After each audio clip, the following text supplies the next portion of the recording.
What's up, y'all? Kofi Kingston here, and I would love to have a drink with Wrestling on the Rocks, depending on what that drink is, preferably non-alcoholic, you know? How's it going, Kaylie Rae? Shane? Soda. I would love to have a drink with Wrestling on the Rocks. Maple syrup. Fella. I would never have a drink with Wrestling on the Rocks.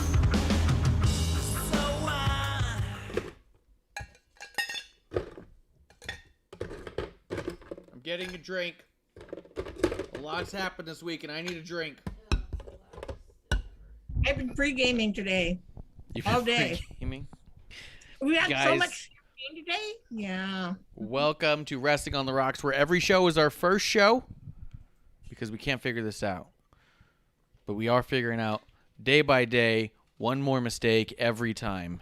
We just figure out new mistakes. Guys, I'm at Marsh. We are at WOTR, the show. With me today for Thursday Night Chaser, we got Crybaby Klump. Audio. And we got Miss Amanda Jane. Hi. I'm hiding behind the furry thing. What? The Klump. furry thing. No. Okay. No, not Klump. No. No, I would have said I'm All hiding right. behind a Klump. Yeah, no. I'll move it over.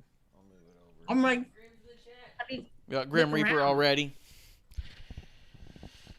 Grim Reaper says, let's get ready for Index's wedding. God, I need a drink.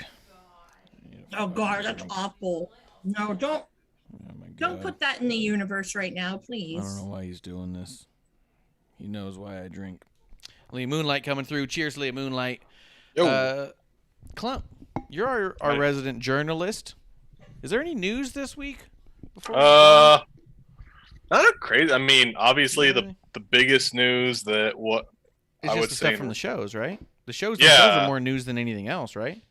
yeah, not even really the matches, just like I Yeah. think the biggest news is a person appeared. Okay. Got so a promo. Yeah. What we'll do then is we'll figure out what we're drinking. We'll say hi to our sponsor, and then we'll just get into. We'll start with AEW and then go into NXT, I suppose, huh? Yeah, I have AEW-ish news, so Is it news or was it on the show? it was news. All right. What Today. happened? Well, hold on. What are we drinking? Amanda, what are you drinking? What's in your Well, glass? I've been pre-gaming all day because my hotel finally opened after a long time. So I'm already drunk off the champagne because we Hell have yeah. it lovely. And of course I have sponsored, not sponsored. And today I did put a little bit of Malibu in here. Like a little bit Malibu. A little bit. Tomorrow you're going to be sponsored by Tums and ibuprofen. Oh yeah. Probably. Gatorade, maybe. Maybe. I am having, yet again, because it's still celebration mode for me, my favorite return of the week. I have Rebecca Creek whiskey that I am having because Becky Lynch is back, and that's all that matters in the world of wrestling. There you go. Is it actually is it made by Becky or owned by Becky? No, That's her it's name. coincidental. It's coincidental. Okay. I get you. Yeah. Yeah, but, I'll drink to a coincidence any day of the week. Hey, Klump, what's in your glass? I got some coffee. Just some like black and bold coffee, which is fantastic coffee. I need some more of the sponsor coffee, but this is a good substitute. Second, I got a Starbucks passion tea, mixed in some liquid death sparkling water, so it's like a tea soda. It is not great. I kind of regret it, but it is what it is. Sometimes you just got to power through it. Sometimes you just got to power through it. Okay. Yeah, the moment that I had a good time with Micah. Still. Before he got toxic. I'm just kidding. He's always been toxic. I know. I was trying to finish the sentence, but I guess we'll stop that. All right. Stackhouse. Whoop, whoop. What? Stackhouse coming through saying Sonic finally has straws again. I know, but hey, Stackhouse, they had boba straws, which actually were kind of groovy with them. And I will tell you, the brain freeze, man. I kind of miss the boba straws. Not gonna lie. Finally, straws have come back to Sonic. That's very good. Loved Stackhouse's tweet today. Really heartwarming. Yeah, with his kid. Yeah. Stackhouse also got his ass handed to him by Matt Cardona. I mean, that was a bummer, but at the same time, Matt Cardona what was really the hell strong. was that? What the hell was that, Stackhouse? Come on. Yeah, but Cardona's strong. He's got big muscles, man. It's got to be tough. It's going to be tough. And he was dressed like Vince McMahon. If he's coming out dressed like Vince McMahon, you got no chance. That's for sure. Whatever. So I don't hold it against Stackhouse on that one, but it was startling to say the least. I mean, but I've been telling Stackhouse forever. He sells for too many people. He should have just taken that GCW title and walked right out. People Fight liked me. him from what I saw online. Oh, and Stackhouse says he's bigger in person. All right. I believe you. Well, I have no idea what we were in the middle of talking about, so let's just go to our sponsor real quick. Flow State Coffee, coming to you live, is specialty grade coffee with L-theanine and rocket cow for productivity and creativity, better energy, focus, and mood than a regular cup of coffee, while decreasing negative side effects like anxiety and blood pressure. If you guys go to newwave.co, NOOWAVE.co, and put in promo code CHEERS, you can get 10% off. 10% off whatever's going on over there. And you can buy all sorts of stuff. Shirts. You can buy yourself a cup. Probably coffee, because that's like what they do. It'd be awesome. Well, I'm glad we're all back. I'm glad we're all drinking. There was a lot to drink about this week, and it's not about what you're drinking. It's about who you're drinking with. And I'm happy that all the drinking buddies are here. You can check out prowrestlingtees.com/wrestlingontherocks and check out our shirts. We got a new one coming up pretty soon here. I believe it's the Overweight Champion of the World shirts coming out. So, yeah. Let's, you said you had news specifically, right, Amanda, about AEW that was not from the show? What's going on with them? Well, today they just announced the first round of wrestlers who are going to be on the Jericho cruise, if that's your thing. So I know this doesn't excite you, but oh my God, Dr. Britt Baker, DMD, is going to be there. They announced Frankie Kazarian and Christopher Daniels, and hold on, Orange Cassidy. And the one I was shocked about, Colt Boom Boom Cabana, because he told me he was never going to do one of those again. But hopefully the money's good. And hopefully his friend does, or his ex-friend isn't on the boat, because man, international waters, dude, you can do a lot of shit on there. Just saying. You heard that? Yeah. So that's some news. Right. And then everyone's reacting to AEW from last week. Old coworkers of Phil's. So very interesting. Yeah, we can get into it if you guys want to talk about Rampage specifically. Yeah, let's jump into it. Rampage. I'll tell you, here's something I thought was interesting to me outside of this obvious debut and such, is from what I'm seeing online, a lot of AEW fans have remarked that this Rampage and this Dynamite coming off of these were underwhelming, was the nicest thing I saw them say. I've seen a number of people say this is the worst Dynamite they've ever seen, but I've also seen a history of people saying worst Dynamites week after week, where more and more people are starting to, like, I don't know, maybe the bloom is off the rose a little bit, and maybe they're banking too heavily on CM Punk's debut.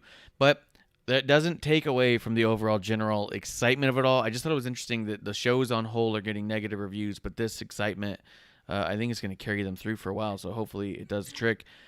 I watched very, very little of it to none of it. I watched about 4 sentences that CM Punk said and said, I've seen enough. I get it. And that's it. I am personally not a CM Punk fan, but I can say, I think objectively, that he's in the right spot. He's in a great spot for him. His whole gimmick's always been anti-WWE. That's the entire ethos of this entire fan base, is anything anti-WWE. This is really good for them. This is awesome for the fan base. For AEW, it's awesome for the company. I think this is tremendous news. It's fantastic news. I don't know that it's... I don't know shit about the wrestling business or what needle moving even means. I think that they have their fans that are watching regardless, that are excited to watch to see what CM Punk is doing. I don't know if there's that many CM Punk fans who just wasn't watching either show that have decided, well, now I'll watch wrestling again. But we'll see. Maybe. Maybe. There are people, I've seen people on Twitter say that, oh my God, now I can watch wrestling again. I'm like, okay, all right. But interesting factoid, Cole Cabana was not at that particular United Center Rampage. He was at the Gathering of the Juggalos, doing Officer Cole Cabana. Convenience, I say? Was he at Dynamite last night? I don't know. I'm trying to get that confirmed. Yeah. Oh, okay. Yeah. Oh, you do. Amanda did unfortunately remind me of some news. Oh, sorry. No, you're good. Not great news. And not. It's tangentially attached to wrestling. They have a long history in wrestling. I'm not the biggest fan of their music. Violent J of the Insane Cloud Posse announced that he is suffering from heart failure. They will be going through a final tour. But outside of his music, I will say this. I will throw some praise out to the dude. The dude at ICP, they back up their fans, and they have, when wrestling really went through its nosedive, they created a pretty damn strong promotion that a lot of people go to and gave a lot of people a crazy amount of, I can't speak English right now, a crazy amount of exposure to their fans, whether it be at the Gathering of Juggalos, which, for better or worse, is a gathering of thousands of people. That's a great place to perform.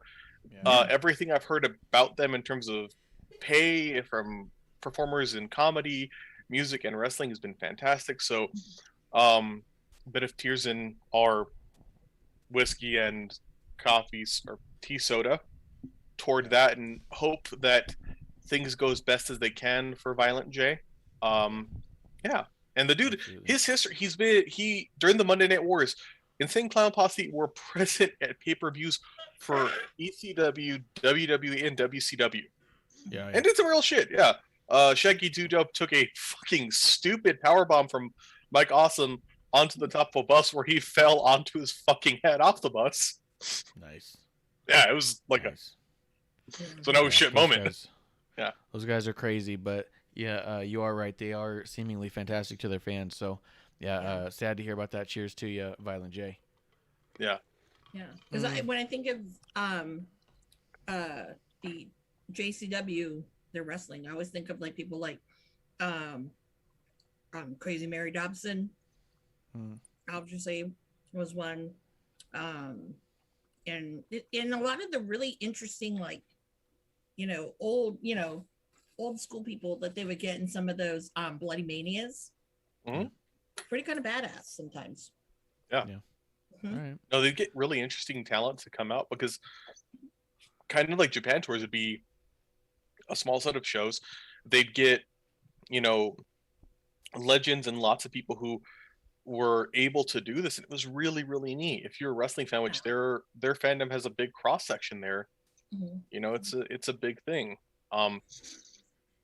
That's pretty awesome. You got to give that praise to them. Yeah, for sure. Let's go back over to the YouTube comments real quick, producer lady. Mike was just saying Colt was in Dark Order segment last night. Colt was in Dark Order segment last night, so he was president for at least the second night of CM Punk. We'll go to Amanda real quick. Amanda, what'd you think about the CM Punk debut on Rampage? Well, first of all, I'm like, so. The first thing that comes to my mind is everyone says that AEW is such a great locker room. Everybody loves everybody. But then you have this. And, I'm kind of like, dude, you're just like rocking the boat. But if Tony, wants to be, oh my God, I'm like the ultimate like promoter, give me promoter of the decade, or, of all time, give it to me because I got CM Punk back. And you're sacrificing the happiness or the, happy-go-lucky, backstage, dude, look what you've set. Now, do I think they've apologized? No, because of Punk's comment at that after whatever, the stupid press conference, oh, I don't have any problem with anybody that's backstage here. And of course, Colt wasn't there. So I'm like, I know exactly who you're saying, dude. So, well, I think, and I hope it does not go this way, but the way AEW tries to break past walls, as they would phrase it, but I would say it's more like just highlight everything in the cultural zeitgeist of wrestling like it's gospel. They'll unfortunately put them in some feud or try to, or make these weird comments about it, and that's shitty, because until they, I think they need to say something along the lines of, hey, we're cool, or just not be together, keep them apart, because that's just shitty to do, yeah. I'll say, I don't know. A lot of these people are in control of their own creative, so it's a very good chance that they just flat out ignore each other indefinitely and never cross paths. fair. Can't, but in a situation where that backstage, it's very. If you ever look at people's like their vlogs or their vlogs or whatever they want to call them, it's very incestual. Mm-hmm. So you can't. Sometimes you can't ignore that unless you're, completely antisocial. But then again, you pop up in some of these other things. So I don't know. I mean, it's like good for you that you're back. Okay, good for you. You want to work with the young people?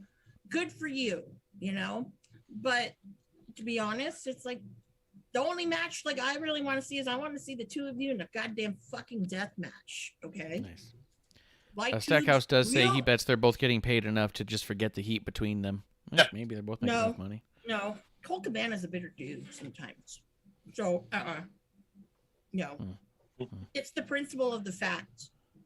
That's the thing.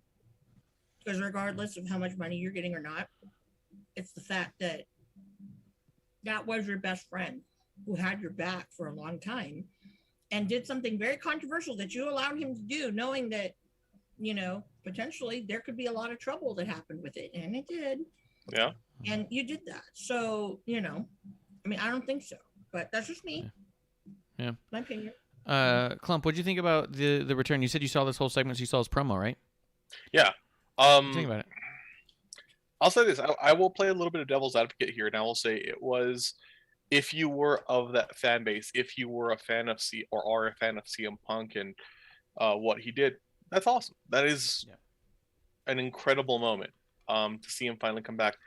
I am a fan of CM Punk in a lot of ways. I was a fan of his promos. I was a fan of, not everything he did, but I thought he had spots where he cut some damn decent promos. Like him with The Rock was one of my favorite promos. So yeah, I was excited to see it. Now, there was a weird feeling with it where I watched it. There was a immediate like, oh shit, okay, cool, but also tempered by, yeah, that was going to happen, and followed with, okay, now what? Because it really, what do you do with them? And seeing that his first match will be against Darby, and yes, Darby's good, I get that, but why the fuck Darby? Like, you can make. I'll tell you right now why Darby. I can explain that one.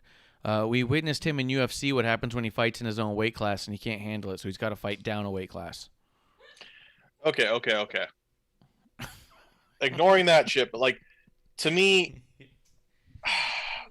I see the idea of him working with somebody, but if you're gonna do that, yeah, build Darby up a bit. And they really, it seems like he's not been built up. Like they've actively kind of thrown him down card. He's not bad by any means, but shit, why not then go against Orange Cassidy? I'm everything serious and real about wrestling. I'm gonna fight this person who's not, and that'd be interesting to me because two incredibly over people for the same audience. Yeah. And seeing who becomes heel, who becomes face, because I think a heel CM Punk would be much more compelling to me. It's going to be very difficult to do that, but then again, in AEW, your heels are seemingly just as over as your faces. Yeah, they're just jokes as well. Jimmy Corderas on his Ref and Rant today actually brought up a great point of having CM Punk against Darby as like two faces, and he would have liked to seen CM Punk do his first program with Ethan Page, so he could work with a heel who can talk really well and have them do promos back and forth. Like that, Ethan Page could look better for it even if he didn't win. Where two people as over and as popular and as babyface as Darby and CM Punk, who wins no matter who wins? You know what I mean? Yeah, 100%. And then, I mean, as well, this would have been, if you're going to build it, yes, Darby Sting being present off in the rafters, cool, weird. I've never been a fan of it. But how much of a cool moment would it have been if Ethan Page came out, interrupted him? You can draw parallels to Rock Jericho, or a lot of classic moments where somebody's coming back and somebody comes out and says, "Who the fuck are you? Why are you here?" Him and Miro, I think that could be an interesting, good match. Have Miro come like, "I've been working. You did this. I went after you in that company, and I did a shitload. Look at you. Why are you here?" I question that move. But I'm not upset by it. I'm excited. I don't think it's going to be this amazing moment that we've built it up to be if you're a fan for 10 years, because it's going to be, a lot of real moments now. I'll also say, truly hated where he said I quit wrestling in 2005, because I'm sorry. Yes, CM Punk had amazing matches in Ring of Honor. Yes, CM Punk got to WWE because of Ring of Honor. Ring of Honor was a piece of shit promotion at the time, and these fans really didn't fall in love with CM Punk because of Ring of Honor. They fell in love with CM Punk because of ECW, WWE ECW, and because of WWE. So to say you quit wrestling when you went to WWE, which gave you the biggest platform and let you create the character you are, which you still currently are and shitting on, is rough. Just say, I quit 10 years ago. I stopped doing this when it got hard and I had the itch to come back. I feel that knocks down a lot of amazing stuff you did, because, and I'll even say this, for lack of a better way of putting it, you can shit all over WWE as much as you want. We saw your ass sitting in a lot of main event moments. Oh yeah, he's a star because of WWE, no doubt about it. Let me hit the chat real quick before I go through and hit the Twitch chat. Is there anything YouTube? Okay, I'm gonna hit up the Twitch chat. Jeremy is mentioning briefly that Dynamite this week was overall pretty weak of a card in general, which might be why people didn't care for it. But there really wasn't any matches. Well, there were, matches but they weren't that great, Yeah. Stackhouse does say, I'm not a fan at all. I'm not a Punk fan at all, but him returning is very good for pro wrestling as a whole. I know what you're saying. I feel like him returning is very good for AEW and for Pro Wrestling Tees. And for Pro Wrestling Tees, I don't know if I think that he helps the health of the business. I think ultimately he hurts the health of the business in a lot of ways. He's taken away spots from people. He shits on other companies in general. I don't know if that helps anyone. I think one of the reasons that we see a downfall of viewership in general is you have characters like him that are so popular that just says, yeah, everything here is stupid. And so everyone goes, oh, it's even they think it's stupid. I shouldn't be paying attention. I don't think that CM Punk brings more than he takes away, to be honest. I mean, even this promoted debut of him, I mean, it was promoted but not promoted, but it was promoted as fuck. He was debuting. As much as we say fuck the ratings, it is notable, at least just to mention, they got like 1.1 million, and I was expecting them to break 2 just because I thought everyone's going to want to check this out, but it seems like just AEW has their viewers who watch when they watch and watch when they don't, and they watch when they think something important's going to happen, but that's about it. And I think that was a big indication of that, is just that he's there. I don't even know if CM Punk being back helps pro wrestlers in general. I don't know that he opens the door for more people to come in and make money. I think he takes a whole chunk of money away from an otherwise big pool, and I don't know what CM Punk does that validates any of these guys otherwise. But I don't know. Time will tell. I'll tell you, I don't think that Jericho's brought anything to AEW, to be quite honest. I've watched less than I did before because of him. Like, I don't know. It was an initial pop. Yeah. Yeah, but well, I feel like hasn't brought anything. Well, they've brought small pops, and that is a valid part of wrestling overall. Is pops You have to have these moments where somebody appears and it's like, oh shit, that's awesome. But you also need to build people up. And there are people I feel like they've built up and people where I'm interested and invested in them, but I'm not nearly as interested and invested in the roster overall as I am with even NJPW, and I don't watch it for shit anymore. I don't know who has any belts anymore, but I still find it. But NXT, like NXT is to me the best example of building your people up, period, so you give a shit about them. I didn't know anything about Carmelo Hayes and Odyssey Jones. I give a huge fuck about Carmelo Hayes, and I love Odyssey Jones. Oh yeah, absolutely. For sure. In the chat also, real quick, Jeremy does say, it feels like AEW are relying on Sting to build up Darby's image by just standing at ringside every match, which isn't working. No. Yeah, I don't know that it brings anything. To me, actually, it just makes me laugh that Sting's getting paid for doing nothing and literally just continues to do nothing. And I go, I just the Randy Poffo contract. Yeah, and to be honest, because he towers over Darby in so many ways, it makes Darby look like a cover band and not like a standalone act anymore. Yeah. Micah's got something in the YouTube chat real quick. He said this wasn't the worst Dynamite. I think it's tough to explain AEW characters to non-fans. Try explaining Malachi Black, Orange Cassidy as portrayed in AEW. It's hard. Yeah, it's hard to digest them too when you watch them. I think Malachi Black's easier to understand than Orange Cassidy. Orange Cassidy's like, wait, there's a guy who just doesn't give a fuck? Like, yeah, and he doesn't even try? Yeah. And he doesn't give a shit if he even sort of wins. Like, he just does nothing. Yeah. And then you have he doesn't want to be there? No. Okay, well, I'm not watching him. You know what I mean? Like, yeah, the whole Chris Statlander thing is kind of weird. Yeah. No, they're really hard to, and that's just it. They're hard to describe to somebody who's not already a committed fan, and that's a problem. Because if you can't get someone who's not already a fan to understand and become a fan, then all you're doing is catering to exactly the people who already exist. And maybe that's all you need to do. The wrestling business is way different than it used to be. TV business is way different than it used to be. Maybe you lock in on that 500,000 who you can guarantee will always come back, and that's enough to ride out for 10 years. That's very possible. Yeah. But, you know, there are people that I want to see. Oh, I was just going to mention, having not grown up a wrestling fan, not really knowing or being exposed to it, I pretty much watch just as a casual, viewer watching for the first time all the time. And I am not into it because I just don't get a lot of it. Of course, I've got my favorites that I was watching from before AEW, like Thunder Rosa and all the old NPA folk or NWA folks. Sorry. Yeah. But I will say that the crowd itself doesn't lend me to want to attend a show.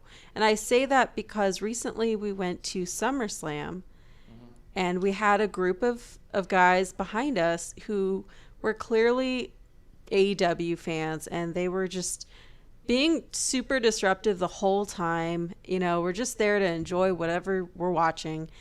And they're just like, man, we should start chanting AEW. And I'm like, dude, if you don't like it, like, why are you here? Just the same thing. If you don't like a show, just don't watch it. Like, I don't understand that. So to me, like, the fan base is a little much for me. And it's not to say that, WWE fan base isn't horrible at times too, because they definitely could be. Yeah, but they shit on themselves. Yeah, like Dork Chop in chat here. I love it. Like, why buy tickets to something to shit on it? It's AEW draws edgelords. And I just am not interested in that, and Marsh has said it before, if we go to AEW or if we go ever to an AEW show, we have shirts that we could wear, I got AEW shirts, and I'm going to cheer for everything AEW because that's what I'm there to do. Like, right. Like, I'm not going to go, even if I don't like something, I'm going to be like, I'm going to go get a snack. I'll be right back. Like, fucking, you don't have to announce it to the fucking world. Just, hey, if this is not your segment, go get a snack. So that's why find a way to enjoy your time. When you talk about, being against anti WWE, I'm kind of just hesitant because of what I experienced, with those kinds of fans at a WWE show, which I wasn't expecting. Yeah. So I'm just not interested in either way of, fans shitting on another company that they're not even there to see. Like, it doesn't make sense. I mean, even like Drew, we don't want to see Drew when he came out at SummerSlam. I fucking went to the merch table and bought a Becky Lynch shirt. Like, I'll get my voice heard one way or another. I'm gonna buy 3 Becky Lynch shirts and not even watch Drew. Like, fuck. Like, there's a way to handle that. I think it is something that's really, like, honestly, yeah. It draws in like the Reddit or the edgelord fan base that, like, it's the worst. Like, it's like that teenage kid, like that teenage party who's just, oh, it's funny to be shitty, but you are now 30 and you keep doing it. It's like, oh, it's so funny to be shitty. Oh no, these dudes are definitely like 40s. Oh yeah, no, but like it's they've never gotten past that. They still talk about, you know, those times we were hanging out outside of the, like, convenience store, ditching class and smoking, and like the cool shop owner that let us just buy Attitude stuff. Era. Exactly, yeah, they're The that. Attitude Era. So, yeah, Yeah. it's funny to be shitty. Sam Yeah. Tucker does say, I know he was joking, but Marsh may be onto something. They aren't going to put him out there with somebody that makes him look small. Talking about Punk against Darby. I mean, I was joking, and I don't think that they would do that. I don't think the AEW is nearly as concerned about people looking good or believable when they're standing side by side. I just don't. No. For better or for worse. I don't think they mind if Marco Stunt's in there with Lance Archer. I don't think they're, you know what I mean? Look at I don't think Chuck they're concerned Taylor. about it. Chuck I mean- Taylor and Nero. Yeah. And even then, there are ways to build that and make it good. Like Carmelo Hayes against Odyssey Jones, big fucker, little fucker, you know, and you can make it good. Rey Mysterio's entire career was weights against them, and you can still do it. It's just kind of they like half-ass it, or they are dead set on we got to do this in a different way. That doesn't necessarily work. I don't know. Sometimes it's just visually weird, or you just kind of go, okay, I guess that's what happened. I mean, at the same time, I believe in magic from time to time on WWE, and I'm okay with that. So yeah, if you want to tell me Marco Stunt can Hurricane Rana to Sam Stackhouse, I'll go, well, I guess today Marco Stunt dug deep and he flipped Sam Stackhouse. You know what I mean? Like sometimes you just accept it. It is what it is. We do have Hollywood Dork Chop in the chat. Dork Chop. Whoop, whoop. He says, why buy tickets to SummerSlam to shit on it? Go home, losers. Yeah, that's what we were looking at each other. It's like, why are they here still? Like, let's go gamble or something. Just leave. Like, were you comped these tickets? You can just go. Like, what are you doing? Yeah, I was like, Give them to a kid. Yeah. I was just thinking, I'm like, I'm sure there's some indie show they could go to. Yeah, wasn't GCW in town? Like, Weren't they get at out of here. GCW, you know? Yeah, get out of you here. know. Also, Graham, we're trying to watch Lily. Pro Wrestling Tees, and I put it in the chat.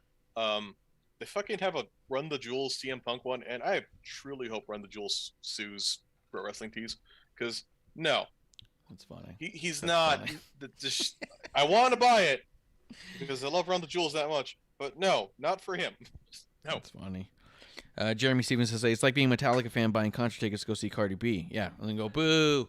Yeah, this music sucks. I was like, you knew what you were gonna like. There's no shock. We really showed him. Yeah, Oh and my Dork gosh. Chop just say, I'm an AEW shell, but I can care less about smart fans that go to shows to start chants and get themselves over. Fuck off. I saw a ton of that shit at Dynamite when I went to Austin. That's pretty cool that you went to Austin and got to see AEW live, dude. You love that shit, so it's got to be awesome. I don't mind when people want to start the right chants. You know what I mean? Like when I go to the live events, I'm going to try and start a few Becky chants just because I want everyone to acknowledge that Becky's the best. But I'm also, not going to do it during like a heartfelt promo by Edge or something. You know what I mean? Like, I'll wait. But yeah, and I'm not going to try and start a We Want Wyatt chant. You know what I mean? Like, I'm not doing that. But I like right chants at the right time. Yeah. We got Mike I was in the gonna chat. say, yeah, producer lady, you need to go to a show with me because I'm the kind of person that irritates those fucking guys. Oh, Because yeah. I'm loud. That's a good point. I'm Hey, whatever. Amanda, you would have been so proud because I totally unleashed my Latina rage on the security, quote unquote, that was trying to charge all these women to take their bags and put them in lockers. Oh, hell no. Oh yeah, any bag that was over like a 4x6, you had to get in this long ass line. Yeah, she was the great No, liberator. Hell no. Hell Great fucking liberator, no. Che Guevara over here, producer lady. Just Rise up. Love it. Love it. No, but seriously, like, I irritate those guys because one, if they want to be a smart aleck fan, I can play that game too and make you feel stupid. I totally could do that, right? Yep. Or and I do. if you want a dumb Ask chant, Micah. I'll sit there and talk about someone's ass for a That's a whole good thing. point. We could chant for Cena's ass. Oh, Yeah. could have done that. See Yeah, more Cena butt. Yeah. Let's go fisting. No. All right. No, Well, no, Mike no. Mike is in the chat saying, I'm not sure how you feel about him, but Punk and Don Callis or Jake Roberts promos will be really good. I'm more excited as Punk as a character than a wrestler. Also said, didn't we have that conversation during SummerSlam about bad fans taking seats away from people who wanted to go isn't cool, and you're literally spending money on the company you are chanting against? Yeah, you showed them. You showed them. I bought tickets and shirts and booed them the whole time. I won. Yeah, fuck you did. I want to throw one thing out. Like, we stepping back a little bit. We talked about like it's weird to explain like this show to people. It's weirder when they don't do the shit that they're supposed to do. I was watching Dynamite with a friend last night, and we're enjoying it. It's going good, and I'm like trying to explain Orange Cassidy. Yeah, they're like a wrestler that doesn't give a shit, and like he's giving a shit. He's like doing stuff, and they're like, well, he doesn't really seem like he's giving a shit, or not giving a shit. He Seems seems like he rather really invested fucking in cares here. He's rather that motherfucker. How do you explain Luchasaurus to somebody? I did have to do that, and I was like, you did? Yeah, we watched the entire show, like watching it. Cool. Girlfriend and I just enjoying it, and then just like, yeah, that's a Luchasaurus. They're like Master's degree. Yeah. They're like, and more. I was like, but that's Luke Perry's son next to him, and I just kept, yeah, but that's Luke Perry's son. That's more tangent. That's more tangible. Luke Perry's son. Yeah. It's sad he died, and his son is doing wrestling. It's cool. Yeah. Ignore the dinosaur guy. And how fantastic of shape is Jungle Boy been getting into? That dude is looking better and better every time I see him. He's putting on size. He looks amazing. He's taking it from Marco Stunt, who seems to be getting smaller, more and more emaciated. Yeah. Yes. Why is Marco shrieking or whatever? I think He's got a wasting disease or some shit. Yeah. Well, I think Or there's is probably anyone he has a getting hard time at the catering table. They keep pushing him away. He can't get up to there till there's just scraps Well, left. that's why you get a big friend, like a Hobbs or a whatever, go with a big person. Then they can like block people for you. He's got a big person who doesn't give a shit about him, clearly. Well, because he's a Good damn point. dinosaur or whatever. Whatever he is. I'm just picturing Marco Stunt. Please, sir, can I have some more? No.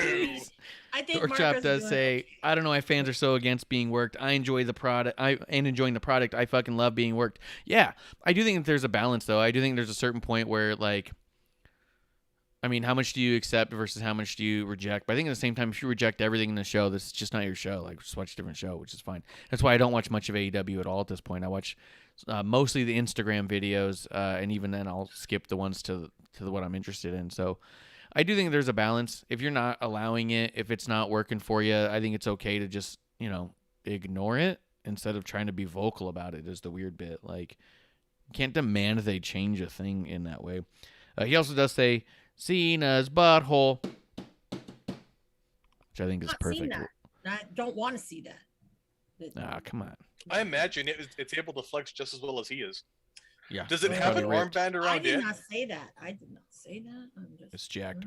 Jeremy does say, not only is there a dinosaur, but there's an alien and a zombie lady and about 6 50-year-old men clinging onto whatever talent they have left. There's the zombie lady you're talking about, like Abaddon. I thought she was like a demon from an actual circle of hell. She's a zombie. Oh, all right. Yeah, I mean, there's She some looks weird like I've stuff. been great at explaining zombies. that shit. Yeah. Either way, did you say there was something in the chat over there or no? All right. I will say this. Amanda, You're go ahead. explaining people, to people some of this shit. I don't know how you would explain like this whole Don Callis, Kenny Omega, Young Bucks weirdness and the Nike shoes. I mean, I don't get it myself either. because That's a good point. Air Jordans. When I think of Air Jordans, I think of like my childhood, and people would beat the shit out of somebody and steal their shoes. So like I don't get it. A lot of kids that looked like the Young Bucks would get their asses kicked by kids that looked like Will Hobbs Exactly. or somebody like Brian Cage for their shoes. Yeah. Yeah, it's like, come on, hello. But I will say that it's really interesting because when you do watch, sometimes I know when like JR is just like, I am not feeling this shit. It's just the way he just kind of comes across, and more funny. lately it feels like he is not having some of this shit. Yeah. I don't know, but overall, was there any particular highlights to CM Punk's return on Rampage, or any other highlights in Rampage you wanted to mention? Like I said, I thought it was really awesome for the fans. It is a big moment. It is a huge moment for their fans, for that fan base. For me personally, I'm just as just strictly a non CM Punk fan. I think it's objectionable to say, 100%. It's fantastic. I don't know why there's people who are trying to shit on it or trying to say it's bad. I think it's really weird. I think even if you personally don't care, you have to understand that a lot of people do. Yeah. You know what I mean? Like, that's the part that was weird to me. It was like, no, it's really great for a lot of people. It's just because I'm not one of those people doesn't mean I can't say that was awesome for them. Like, what? Yeah, no, I can say that I'm one of those people. It's like, I'm not going to say, oh, that's awful. Whatever. Because there are people who love him. There are people who hate Cole Cabana because of this whole thing too. So, I mean, it's that dichotomy of it. But I will say that, I don't know, I just kind of felt like it was predictable. I mean, you did in Chicago, you're going to wrestle in Chicago again. And it's like, okay, so how much are you really going to be doing? Are you going to be on the road? Are you going to be, I mean, Milwaukee's not that far. I mean, you used to drive there to train in your failed MMA career. So, he wants like a schedule where he doesn't have to worry about parking. Like just Uber. Get a bus. Have somebody drive you in a bus. Come on now. I mean, What's going on in the chat?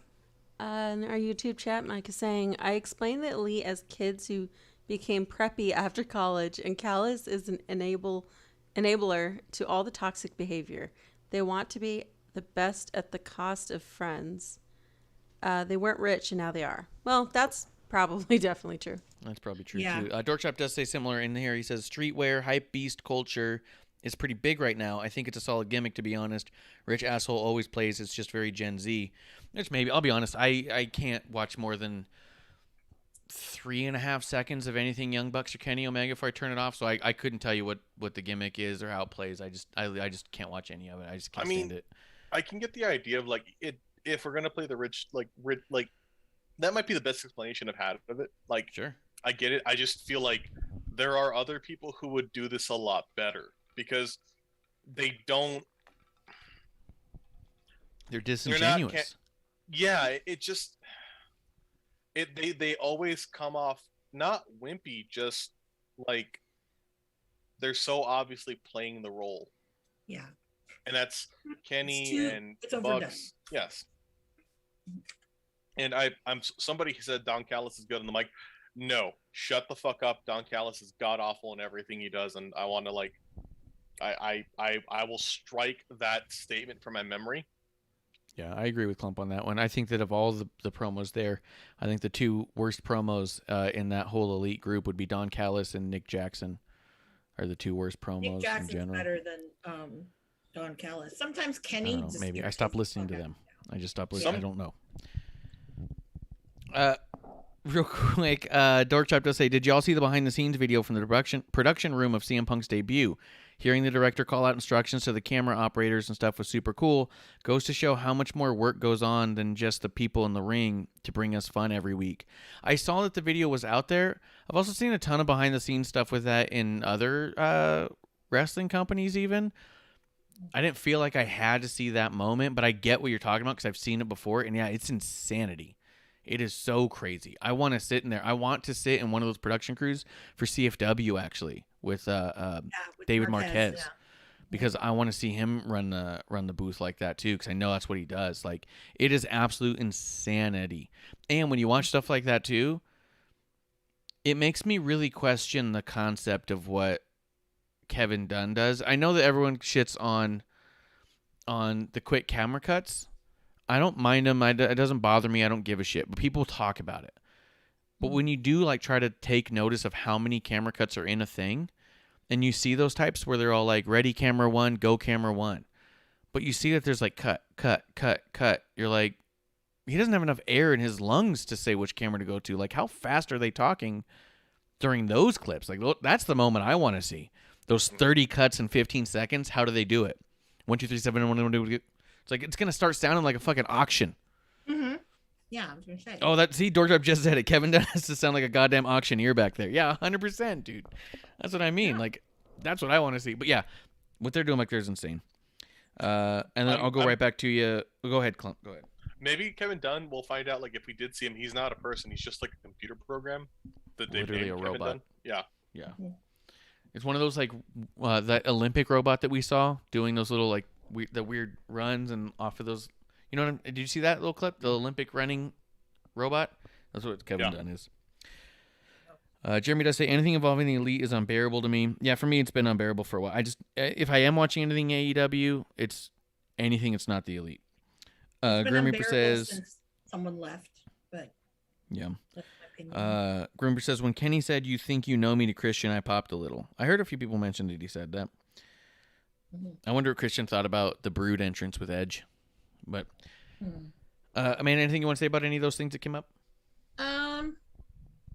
Well, you know, I don't know. Like, I think with AEW, I mean, it's interesting because it's like, I don't know, before you would see like Cody or even like the Bucks back there calling stuff. So obviously that's might be a thing of the past. I don't know. But it was very interesting that Cody's gone away, and then all of a sudden we're seeing these commercials for his new reality show. Yeah. Although, I will say... Total Cody's. Well, yeah, but I will say that it's very, very interesting because you can see the little shit instigator that Ricky Starks is. I'm like, I know that guy. I know that guy. Son of a bitch. Yeah, son of a bitch. You just... Dorkshop just say, I imagine the WWE is such a well-oiled machine they don't even have to call out every direction. The zooms on hits, etc. are probably all just left up to the camera operators to take care of. And I bet you there's some sort of number pad they had to cut the cameras that Kevin Dunn just fucking rolls his fingers across for those moments where he knows he's going to have a lot of cuts. Or just, guys, get ready, and just, 1, 4, 1, 6, But Dorkshop just says, 10,000% miss me with the Cody reality show. Oh, yeah. There's a sick fascination I have about that show at this moment. See Ricky starts getting everybody drunk. The Cody show. The Cody's. Can you repeat that? There's a sick fascination I have with wanting to see that show. Like, every commercial I see, I go, this is fucking awful. And there's part of me that's like, I have to see this. Because you want to see Ricky Starks get everyone drunk. I don't think I do. That's what I'm doing. I think I want to watch it to see how mad it makes me. Like, just watching it.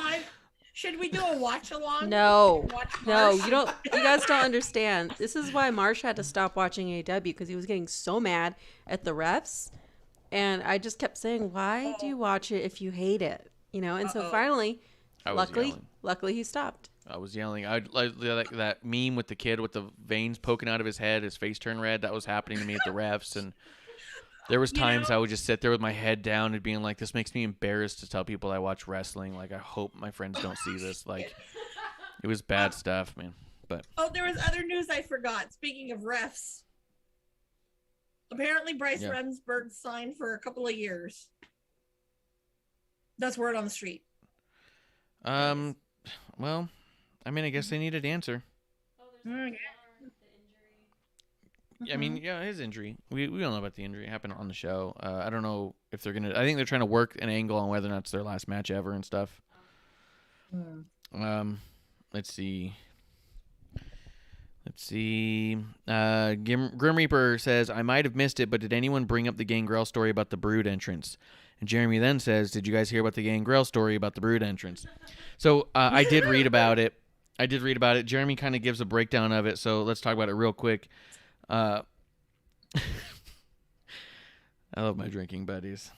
This is why I do this, because you guys are the best. He goes, Jeremy says, "Did you guys hear that Gangrel got mad at Edge because, in his words, quote, Edge ruined an appearance on AEW for him by using the theme song at SummerSlam. I'm not sure how those two things connect, but those were Gangrel's words. Apparently AEW was going to bring him in, bring in Gangrel for this Omega vs. Christian feud." I have the article right here with the full quote. I just need a couple seconds. Just loading, buffering. It says, "I was supposed to be on a plane to Milwaukee. I'm running around tying up the last errands. I get a return phone call saying, 'Oh man, we're sorry to go a different direction because of the WWE media stuff.' Everything Edge did was fucking awesome. The reason I wasn't so excited about it is because I knew I was offered another great opportunity and the timing just sucked. AEW contacted me and they wanted me to come in and do Dynamite. They were getting the entrance together. They were going to do the fire. They were getting the pyro stuff. They were getting the music together. They were getting it all together."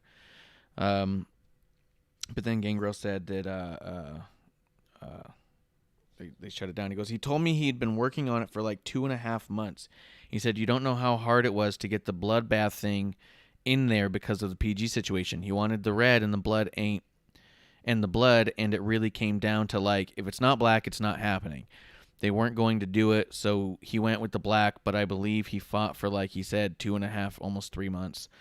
So, yeah, I guess that for a while they've been talking about doing it in WWE. AEW was going to try and do something with it because Tony Khan's a big mark. You know, for better or worse, he's a big mark. He loves that stuff. He loved the Attitude Era. If he sees an opportunity to do something, at least a callback to WWE, because all their episodes do, then why wouldn't he? I do think that it was better Edge than Gangrel.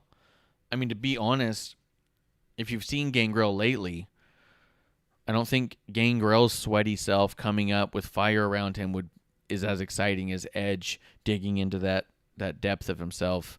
And I think the Impact champion Christian Cage doesn't need that the way that they're able to utilize it in WWE. So I get it. Gangrel likes to make money and work. But I think the right thing happened here.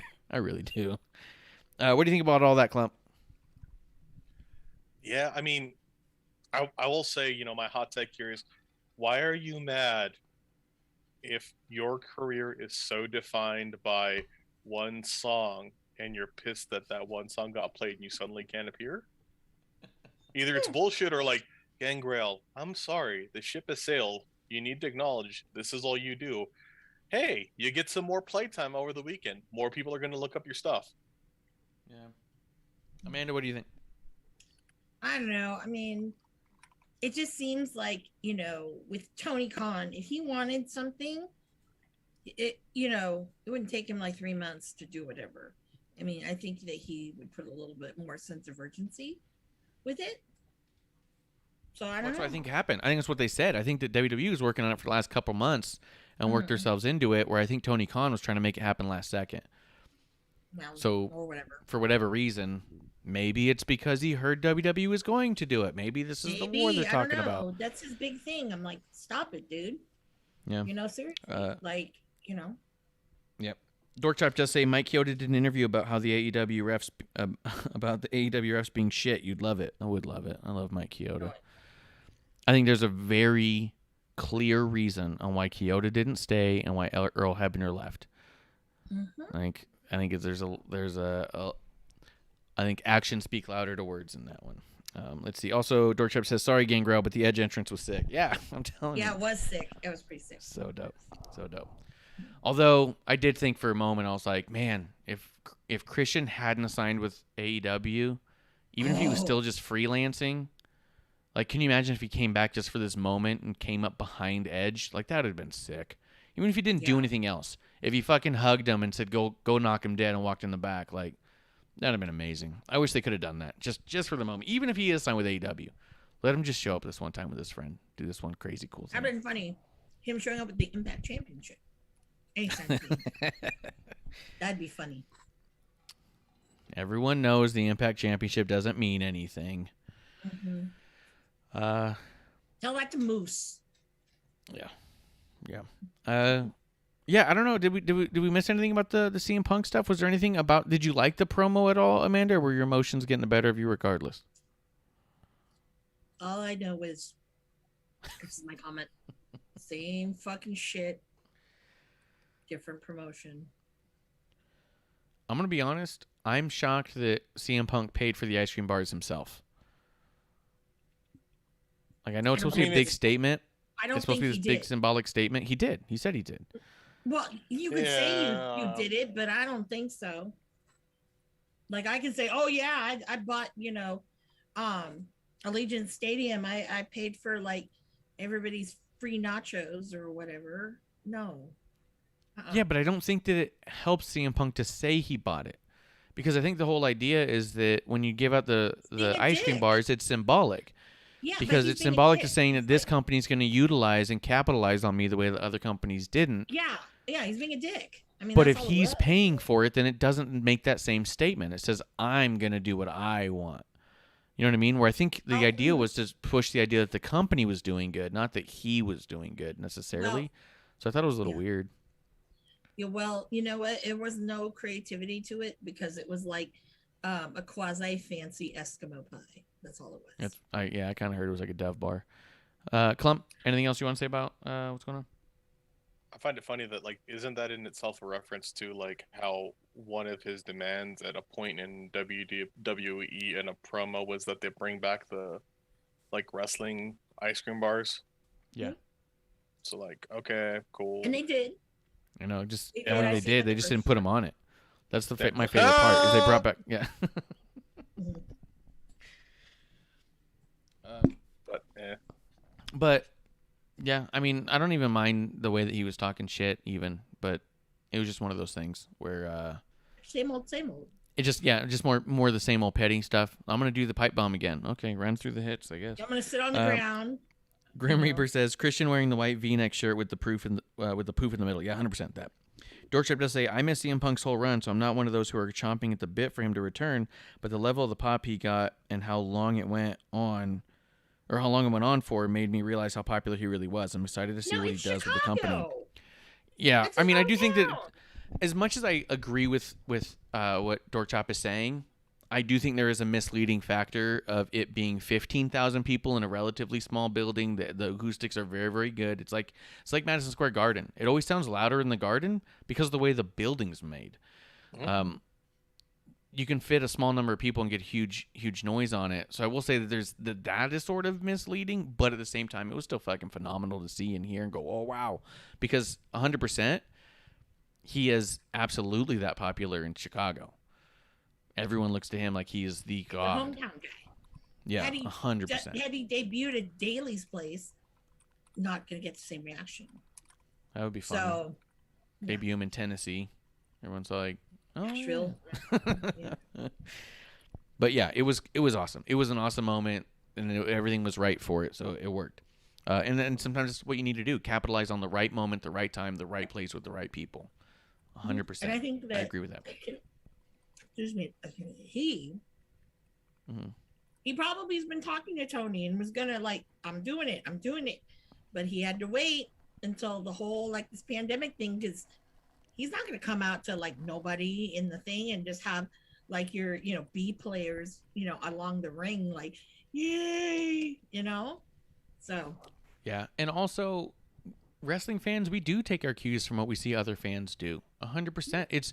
It's the reason why all of WWE fans started booing Roman, is we saw him get booed when he won the Rumble. Everyone went, oh, we hate this guy, and they fucking just said, okay, we hate him now. So I do think there's a power in that as well.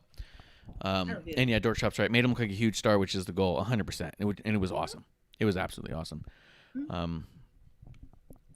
Let's see, Jeremy does say, I heard some of the ice cream bars were melted, and Bishop does say the company that made the ice cream said that he paid for them. And hey, guys, cheers to Bishop coming through. What were you saying, Amanda? I was gonna say, it is what's it saying? The alcohol. Sorry. But yeah. Go ahead. Yeah. I mean, I don't know. I mean, it's I was thinking about Cult of Personality. Yeah. So did Tony buy the rights to it? I'm sure he Or did. was that something Yeah. that Living Color gave to him? Because I don't remember like if they did that for him when he was in WWE, because it doesn't seem like. No, they paid They for it in didn't. WWE, and I'm sure Tony paid for it here. Like, Yeah. it's just a band said yes. And that's cool and fine. I think one thing I do like about Tony Khan, in a sense, is if talent wants like this song to be what I play into, that they'll pay for it, because they're not getting it for free, and those are Yeah. expensive rights to maintain.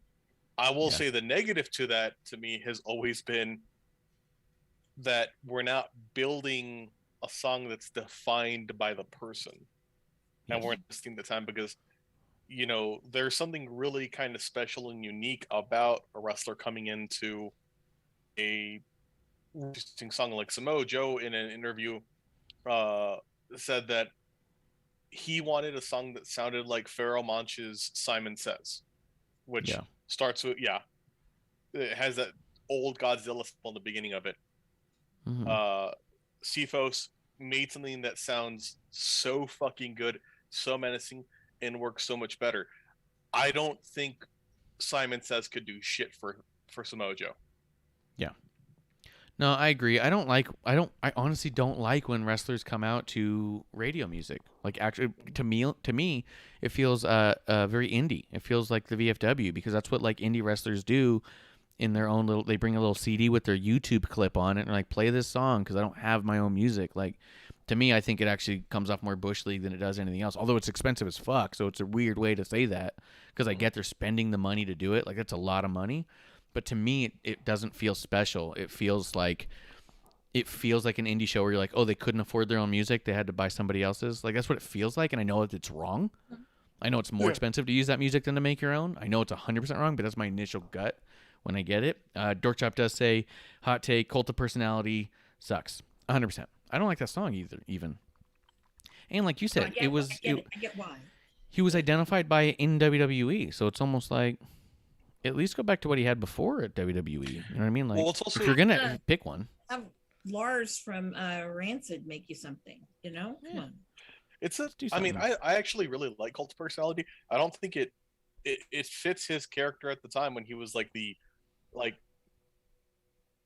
even said, I'm no longer the voice of the voiceless, I'm in this thing. Well, what are you gonna do here if you don't have to?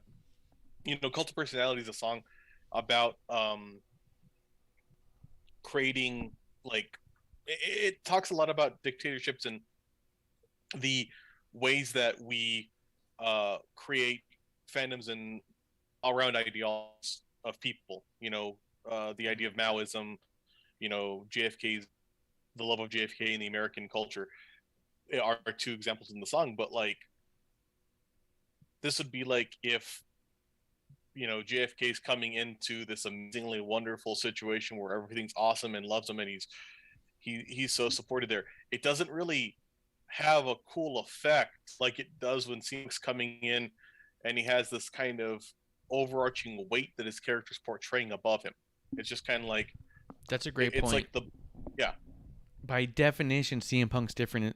CM Punk's character is different now because his entire struggle as the underdog who wasn't supposed to be in WWE only works because WWE had bigger stars than him. Yeah, not by definition.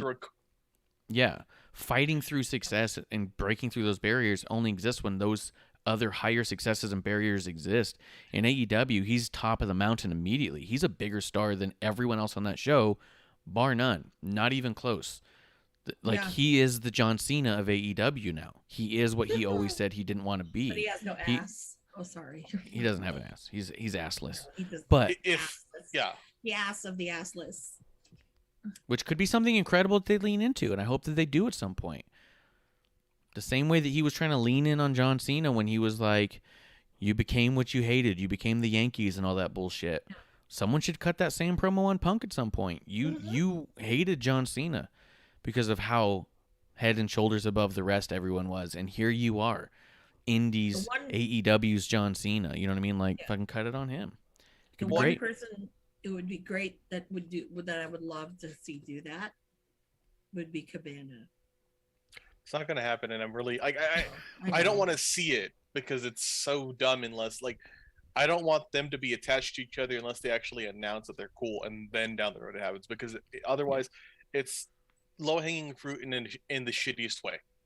Yeah, it's so dumb. But like, and I'm sorry, I didn't mean like shit that aggressively. It's just like it's something that like I'm like, no, I know we want to do this, but no, I think it'd be like honestly, if he came out and was like, if he builds off of this and became a heel, that'd be awesome, and would really show that maybe he is into this. But I don't see it. Realistically, he should come out to King Corbin's music.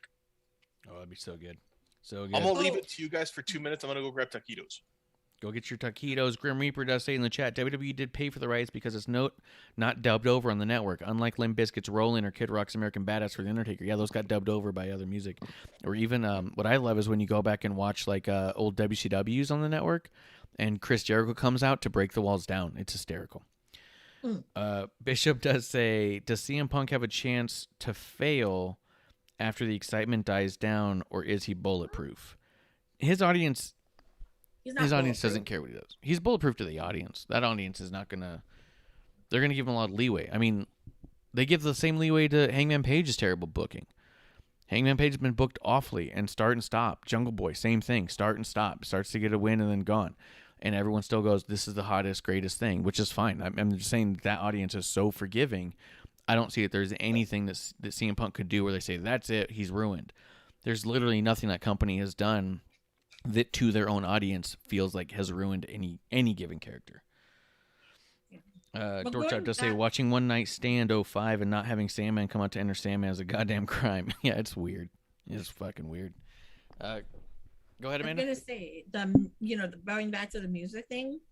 Yeah. The one person who really wanted Tony to buy the song from was Janela, because when I hear Pro Division by Kavinsky, I immediately two things come to my mind. I see fucking Ryan Gosling in my head, and I see fucking Janela coming out. I mean, I don't know. That's just me. But I think that is just you. Yeah, but there are other people, I will say, like Jake Atlas, Marty Skrull. There are a lot of people who paid for their own music. Shout out to Hot Tag Media Works, because they have really good stuff. Like, I loved Jake's when he got his from them. It was like, oh, this is great. This is like almost like too perfect. So that's cool. Yeah, but it's original music that they started walking around with. Oh, that's awesome. Like our songs we have here. Our songs we have here were made for a video game by a specific band and licensed them in such a way that they gave me a folder of all their music and said, you can use this for all your podcast stuff. So our music is licensed like for us. And you can only find it in some other specific little game. It's not going to pop up other places. Like I don't even remember the game. It's like truck driving or something. If I'm not mistaken, I think that because the dude behind Hot Tag Media Works is from the UK. I think he did like something for like Pete Dunne. Prove me wrong. Prove me wrong. But Dorkchop he's does done a lot say, of things. he says Danielson 100% coming out to Final Countdown, right? I actually think this is that's going to be the debate. I think that they don't. I think given what we're seeing with CM Punk, I think they're going to go with Flight of the Valkyrie because they can.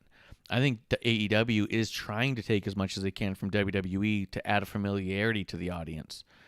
This is what your wrestling audiences were trained. We hear glass break, we lose our shit. We don't see anybody, we lose our shit. We don't even hear the music, we're losing our shit. There's certain things that happens, and Daniel Bryan with Flight of the Valkyries is one of those things. So I think, honestly, Tony's going for Flight of the Valkyries because it's a public song. Yeah. You know what makes me lose my shit? There's one little piano key and I fucking lose my shit. Yeah. Totally. Yeah, we all know. Marsh can attest to it because he saw it like not once but twice, I think, that weekend.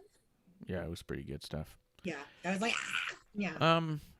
Anything else happen in Rampage or even Dynamite this week? Punk's second promo, anything? Because I'll be honest, there's nothing I'm seeing anybody talk about outside of AE or even with the AEW fans I know. Besides CM Punk is back in his first promo, I'm seeing very little talked about his second promo. I'm seeing very little about any of the matches from any of these shows. It seems like that's what's carrying the conversation right now. Is there anything that you wanted to talk about that happened on either Rampage or Dynamite? We'll start with Klump now that he's back.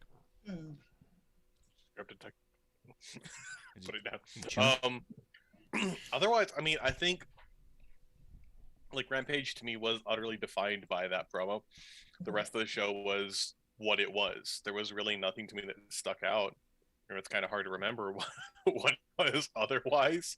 I have a fair amount for Dynamite. Not a lot of great.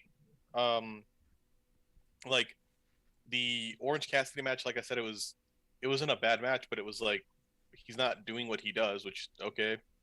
If you define your gimmick by one thing, that's kind of rough. I really didn't give a shit about Jericho's promo. Oh yeah, we can talk about that for a minute too. That was so. They led it as the idea of him, retiring, and I guess this will be a match for him potentially retiring, but it was so dumb. Dude, yeah. Usually, when someone puts their career on their line, doesn't their career have value at that point? Yeah, I agree. Like, I was all like, okay, fine. I don't think as soon as he said, I'll never wrestle on AEW again, I think the entire crowd was all like, yeah, fine. Don't wrestle again. No one cares. That's okay. CM Punk came back. One, I like that it was like, I'll never wrestle in AEW again. Ah, good job. Backburning yourself in case you want to go back to WWE. I get you there, champ. You see or how NJPW. it works. Yeah. NJPW, maybe. I also don't like, I think typically, and I find it more compelling and interesting. MJF came out, and the first part of his promo made so much sense. Why the fuck do I have to fight you? I've proven this to you. If he did that and just walked away and just like blew Chris off, I thought that would have been fantastic. And then have Jericho chase him for like, I want this. Yeah. Have back, more. And they said, yeah, I've messed with you backstage, but he really hasn't. Do more. We need to have it extend. Have MJF have matches where he fucks it over. But no, it's just this. And then he's like, yeah, I'd love to do it. Okay. Don't really care. And also, MJF delivering this promo, it felt so, yes, this character is supposed to be a petulant heel, but it felt so oddly aggressive. Yeah. Gimmicky. Oh, how fucking cool would it have been if MJF came out and was all like, I don't need to prove anything to you. I beat you. I don't need to beat you again. What if he says something like, yeah, wrestle again or don't. I don't give a damn if you ever wrestle again or if you never do. Either way, none of those will be against me. You're never wrestling me again. Yeah. Bottom line. And then just walks out. That'd have been dope. Wrestle or don't. I don't care. That'd have been so fucking crazy. And the crowd, you could tell they seem so nonplussed because it's been going on so long. And I would say for both people, I don't know why they're still invested in it because it's fucking them both so hard. For MJF, who I still like him, it's just his career stalled. And I feel like ever since he got entwined with Jericho, I feel like it stalled his career. They've taken a ton of heat off MJF. Yeah, he's like a fucking 2-ton weight on his ankle. He's trying to climb a ladder. Like, no, you're not doing that. Yeah. I'm gonna hit Dorkchop's comment here about it before we go to his comment above it, so it's gonna be out of order, but we're doing it. Dorkchop does say having Jericho versus MJF again at All Out just makes the whole labors of Jericho storytelling meaningless. Make the 5th labor match at All Out and blow this feud off finally. I thought there was a bigger part of that, right? Is I thought that you were gonna do the 5 labors and then have a match one-on-one MJF Jericho. I thought you kept MJF out of all of the labors. You have him go through 5 matches that he gets through, and that earns him his one match with MJF. I don't know why MJF was involved in those at all. I thought the timing of it was perfect. I was like, oh, they're going to do 5 labors. He's going to win them all, and then it all out MJF Jericho. But like you said, you put him in those labors, and now you throw him again at All Out, and you're going, okay, why? Like, there was, especially in a company that does no DQs and he cheats and then doesn't cheat and all that stuff. Oh, no DQ, clean finish, whatever. So they didn't even leave room for you to say, oh, maybe we should see this again. Or like if we want to make MJF more of a heel, have MJF like fucking make Jericho lose the 5th match. Yeah. Then you can extend this out like it. Yeah. 100%. Exactly. Then you get 2 or 3 weeks of it was your fault. Well, doesn't matter. Like, you know what I mean? Like, and then you get that match finally. Amanda, what do you think about the Jericho stuff? You know, again, it's like same old, same old. I don't think that All Out is very special anymore. I really don't. I mean, I don't know. Call me, I don't know, call me, you know, whatever, crazy or whatever. But, you know, honestly, when they did All In, and that was special. Okay. I don't think that these other ones are, because this, to me, the card kind of seems like it's just another, you know, Dynamite or a Rampage. Except this time you're going to get CM Punk wrestle in Chicago. I better fucking snow when Sting comes out. That's all I know. They don't. Okay. Sadness. But I'm just saying, I don't think it's special anymore. And to be quite honest, I don't know if, I don't know. I don't know how I feel about it. You know, I mean, I just don't think it's special. There's nothing on the card that says I have to watch. Well, I think your first pay-per-views. Go ahead. Good. I was gonna say I've seen on it that makes me think that I should check this one out. I missed I think the last 2 pay-per-views. Even though our buddy here Dork Chop does watch-alongs, and you should follow Dork_Chop to hang out with him as well. But there was nothing about it that compelled me to say I even want to spend the time to watch it. And this card so far, I'm kind of in the same boat. I'm like, I'm not compelled to spend my time doing it. And I'll give you, I'm a masochist. I still watch Raw, but I do feel like there's more stuff in there. I mean, to be honest, this last week of Raw, I watched the Hulu version. I didn't even watch the full version. And I just scrolled through Twitter. We didn't watch the entirety of it because there wasn't as much. But like the WWE pay-per-views and the SmackDowns, I feel like there's no chance I'm going to miss it. There's something about the way that the matches are getting booked at this point in AEW where it feels like playing WWE Universe mode on 2K20 or whatever, where you just kind of go, yeah, I guess it's going to be Miz versus Andre the Giant for the U.S. title now. You know what I mean? Like, everything just feels kind of, I don't know. I don't feel but I also don't watch regularly. So it's just, yeah, there hasn't been a match on the listed for the card yet, though, that made me say, I can't miss that match, you know? It's the same old bullshit. Same match, you know, whatever. Like, okay, MJF and Jericho, come on now. Please. There's other people I want to see wrestle, you know, in that kind of spotlight, you know? Yeah. I'm saying. Yeah. Dork Chop does say Dynamite this week was front-loaded and overall kind of weak, spinning wheels until All Out seemingly. Looking forward to the Lucha Brothers and Jurassic Express tomorrow. That might be good. I mean, I have such a hard time with Luchasaurus. That makes me a little nervous. He's going to hurt someone, but Dork Chop does say, I don't know, man. Pac versus Andrade, though, build has been shit, but the match is going to smack. And that's true, too. I don't think that Andrade's doing himself any favors cutting his promos there. But it is going to be a great match. It is going to be a great match. But at the same time, I've seen Pac versus Buddy Murphy a bunch of times, so I don't know if Andrade is the one that does it for me. But I think the match is going to be awesome. Maybe I'll tune in for that match. Maybe I'll get you to message me when that match is coming up. I think next week, is it? And if I'm wrong, I'm wrong. We're going to get Hobbs versus Cage. I've seen that one before. It was good. I've seen it live. It was good. And I'm waiting for Hook to start wrestling. When the fuck is he going to get in the ring? Yeah, he's going to start wrestling. Yeah. He's getting big. He's getting bigger. He's like Jungle Boy. I mean, he's getting kind of, you know, I was like, ooh. Yeah. Go, dude. Was there anything else though? Did we miss anything on the Jericho thing? I just thought it was funny he's putting his career on their line, and I was like, you should just call it. I'm over it, you know. Yeah. I'm over it. I'm over MJF.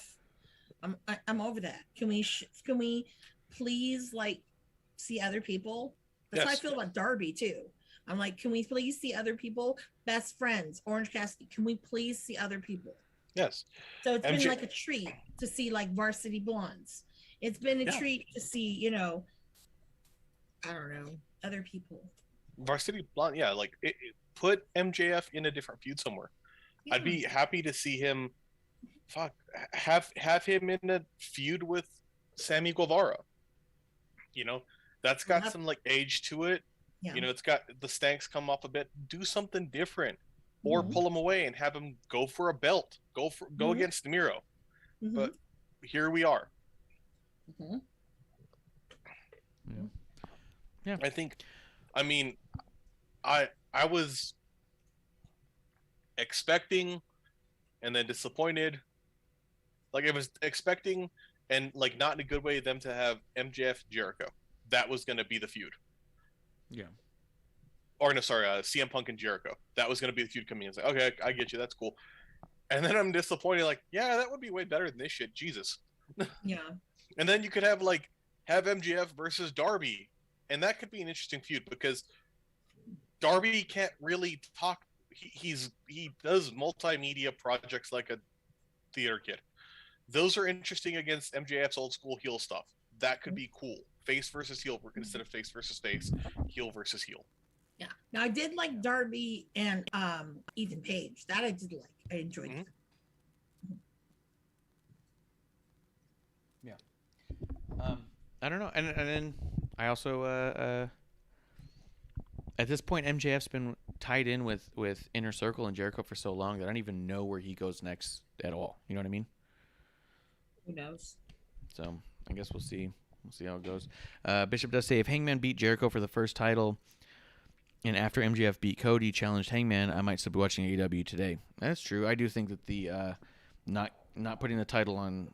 Oh, fuck. Oh. He clumped up. He clumped up. He clumped up. Mm-hmm. Yeah, I think you should have gone to Page right away. You guys still with me? Did you clump up? Yeah, I got clumped up, and producer's fast asleep, and so I'm trying to fix the stuff on my own, and so here we go. Proud of you. Grim Reaper does say Darby versus Punk will be good. A stare down between Sting and Punk will get everyone going. I don't want to see Punk versus Sting, dude. No one wants to see that. I don't want to I see don't. Punk versus Sting. I don't. Now, if they would let Cole Cabana come and throw snowballs with the snow at Punk, then maybe I'll watch. But No, that'd be good. Snowballs. Was there anything else on Dynamite, Amanda, that you thought we're missing? no. But I do have a just this like speculation and thought right now. I really think that Ricky Stark's injury, and I have not asked, so I don't know this, but I think it was worse than whatever, because I think he's still nursing that injury, and he shouldn't have been wrestling in Austin. And I understand why he wrestled in Austin. I get it, but yeah, I think he's still on the shelf. Yeah. Yeah, it's the impression I get too. Yeah. And he landed on his head pretty hard during that match too. So. Jesus, Yeah, and then with him no selling like that, I was just like, Jesus. Bad idea. Yeah, because I knew right away. I was like, that was not good. And then when you pop up like that, I'm like, bro, just stay down, dude, because that just looked awful. Well, and the thing is, when you pop up like that after that, it can be involuntary, which is even scarier. Like, how hard did you get hit that you landed on your head and your bell rang that hard that you have no control over your motor function? It's instant. Yeah. Oh yeah. Yeah. Is there anything else about AEW you guys want to talk about, or do you want to get into NXT Takeover and such? Yes. Fuck down Callus. And I want to go further into that. The Young Bucks Elite stuff was terrible, and it's like a fucking virus. It's just so bad. And it's every week it's worse and worse and worse. But this week I'm just so done with it. No one can talk. Like Don couldn't talk. Kenny can't talk. So it made no fucking sense. Then made worse by fucking Brandon Cutler. What the fuck is he spraying on people? Why is he spraying people with things? I don't know. Like, what is the point of it? And it's so goddamn dumb. I know he's a heel. I know I'm supposed to hate it, but it's that, like, this isn't how you make your champion look. This is how you make somebody lower on the card look. This is like the if you gave the oddities the heavyweight title. You know, it's just stupid as fuck. And fucking it was just so goddamn rough. I did like that the Lucha Brothers got a little bit of steam I wish Varsity Blondes got it, but I'm okay with this build up for them for a few. I hope that they actually take the fucking belt. I think it'd be good. Yeah, I hope that they take the belts off of the Young Bucks. I'd be down for that. The other big thing, Pac takes it from Kenny. I'd be cool with that too. Like I would be down for that too, because I think Kenny in this role with these people might be more interesting if he's a chasing heel. Because him as a champion, it's not. I don't know who likes it. You know, There's people out there who do, but not you, not me. Yeah. It's that's rough. I was just that just killed me. Yeah. Oh, and fucking, I gotta say this. Arn's kid looks so much like Arn, it's frightening. Is his mother and father Arn? Did Arn fuck himself? Seriously. Like he's just like a clone of Arn. Yeah. Like cool. to the down to like the little minute details of a person. I'm like, whoa, what the hell? And again, I will say, since we're talking about that, again, Malachi Black's entrance chills. I love that. I don't know why. I just fucking love that. What was the line? What was the line that CM Punk had where everyone said he basically confirmed that Daniel Bryan's going there? I don't remember. I think I kind of tuned Punk out the second time. Okay. Right, that would involve me caring about this. Yeah. Was there anything, Amanda, that you thought we missed about Dynamite or Rampage? Or are you ready to talk about NXT? I'm ready to talk about NXT goddamn T. Yeah. Perfect. Let's see here. I'm pulling up.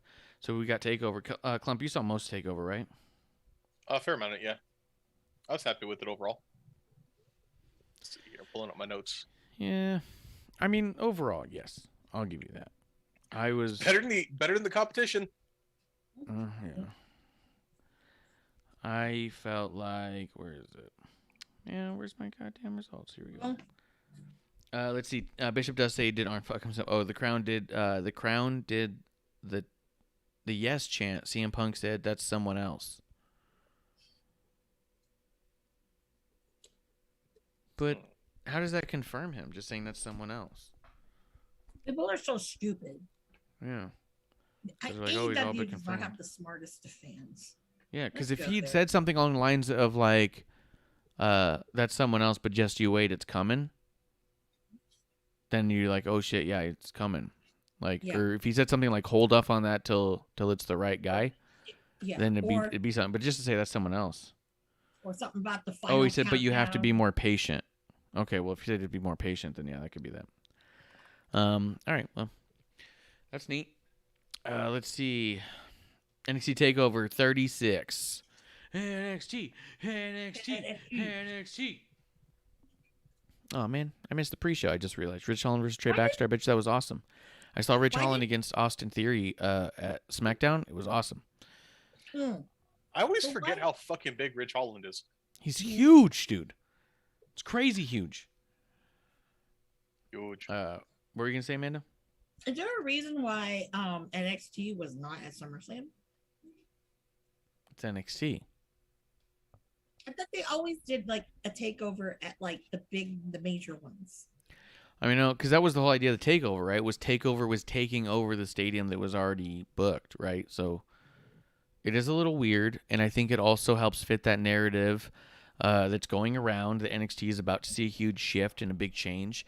Because NXT, prior to the big takeovers, when it was like NXT Rival and NXT, I forget, they had a few taglines, and it was their pay-per-views. They were in Full Sail. Mm-hmm. When it became Takeover, it was Takeover because it was taking over a big stadium that was, quote, booked for someone else.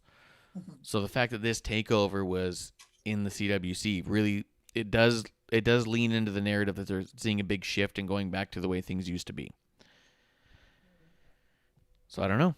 I think it may be because this might be, as they were saying, this was going to be like the big send-off of NXT is what the rumors are, that this is like the end of this era of NXT as they usher in a new era. Yep, as they kicked Adam Cole out. Yeah, I mean, honest to God. I think, if I'm being honest, I think Adam Cole should leave NXT. I don't know what he does at this point. I think we've seen the peak of his career. I think we've seen everything he's got. And I think that there's no way it's going to get better no matter where else he goes. I think, yeah, he should leave. He should leave, be with his wife, and be with his friends. At this point, just coast. You know what I mean? Mm-hmm. I don't think he's ever going to recreate anything that's close to what the Undisputed Era was to NXT at that time when all that hype was going on. And even with all that, even with all the hype around it, it didn't help solidify NXT as its own brand. It just didn't. So, well, I didn't see Ridge Holland versus Trey Baxter. Did either of you? No. I'm sure it was amazing. Ridge Holland won. The dude's a fucking monster. He's insane. I love it. $1 Million Championship. LA Knight versus Cameron Grimes. My Lord. Oh my God. Mm-hmm. I don't even know where to begin with it. All right. I mean, it was that like, I don't know. It was everything I wanted and more. Okay. Don't mind me. I'm eating a hamburger. So, but yeah, no, I think that what we got, I think it was really awesome. I think that for me, it was a really big, it was a very big highlight. And it was something that I was like, I know I want to see this, and it didn't disappoint me at all. And it's rare to find those kinds of things now in wrestling, where it's like, you feel like you want it to be really good, and then it's kind of shitty. No, this one was like, oh yeah, I knew it was going to be like this. Yeah. Klump, what'd you think of this one? I'm glad it went to Cameron Grimes. It's an interesting way to make him such a face and like just define it. Like, yeah, he's a face in this weird spot. It was great. Yeah. It couldn't have gone any other way. It's a great way of bringing LA Knight into other titles, defining him with a little bit more power, showing everyone what he's got.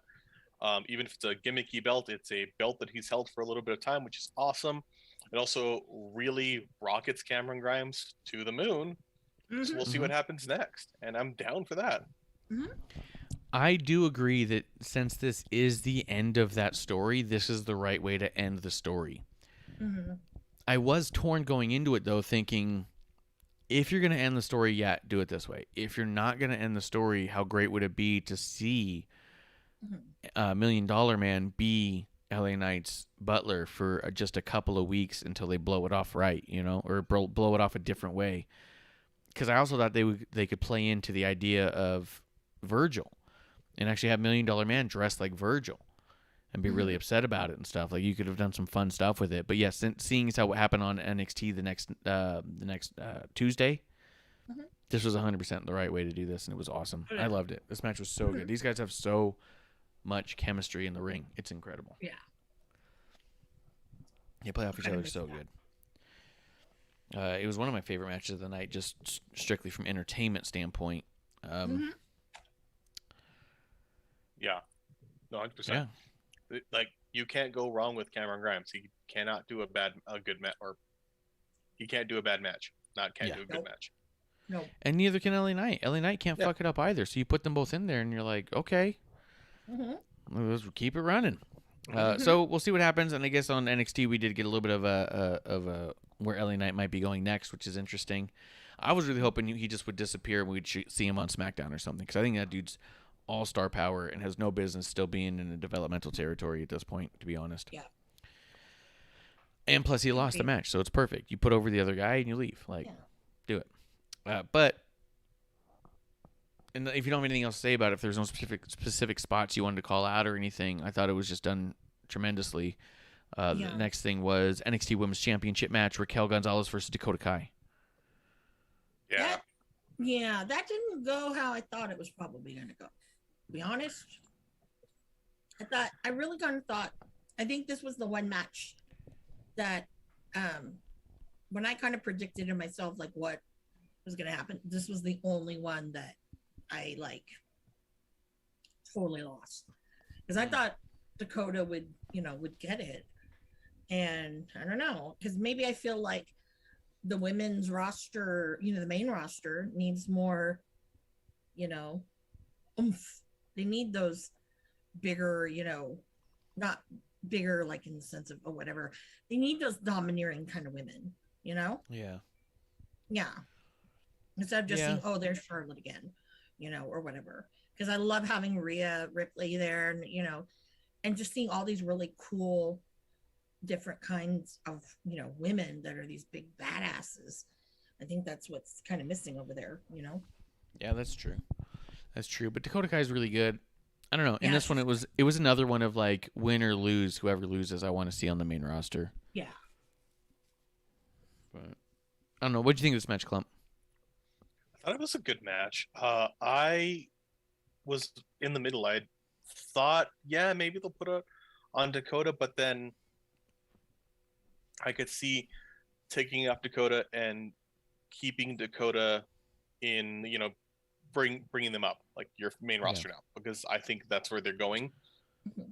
And also, it adds a bit of emphasis to Raquel as a champion, because she's coming after champions who basically just steamrolled through the division over and over and over again. So having her win against like really this kind of last challenger who often was involved in her wins, I like this.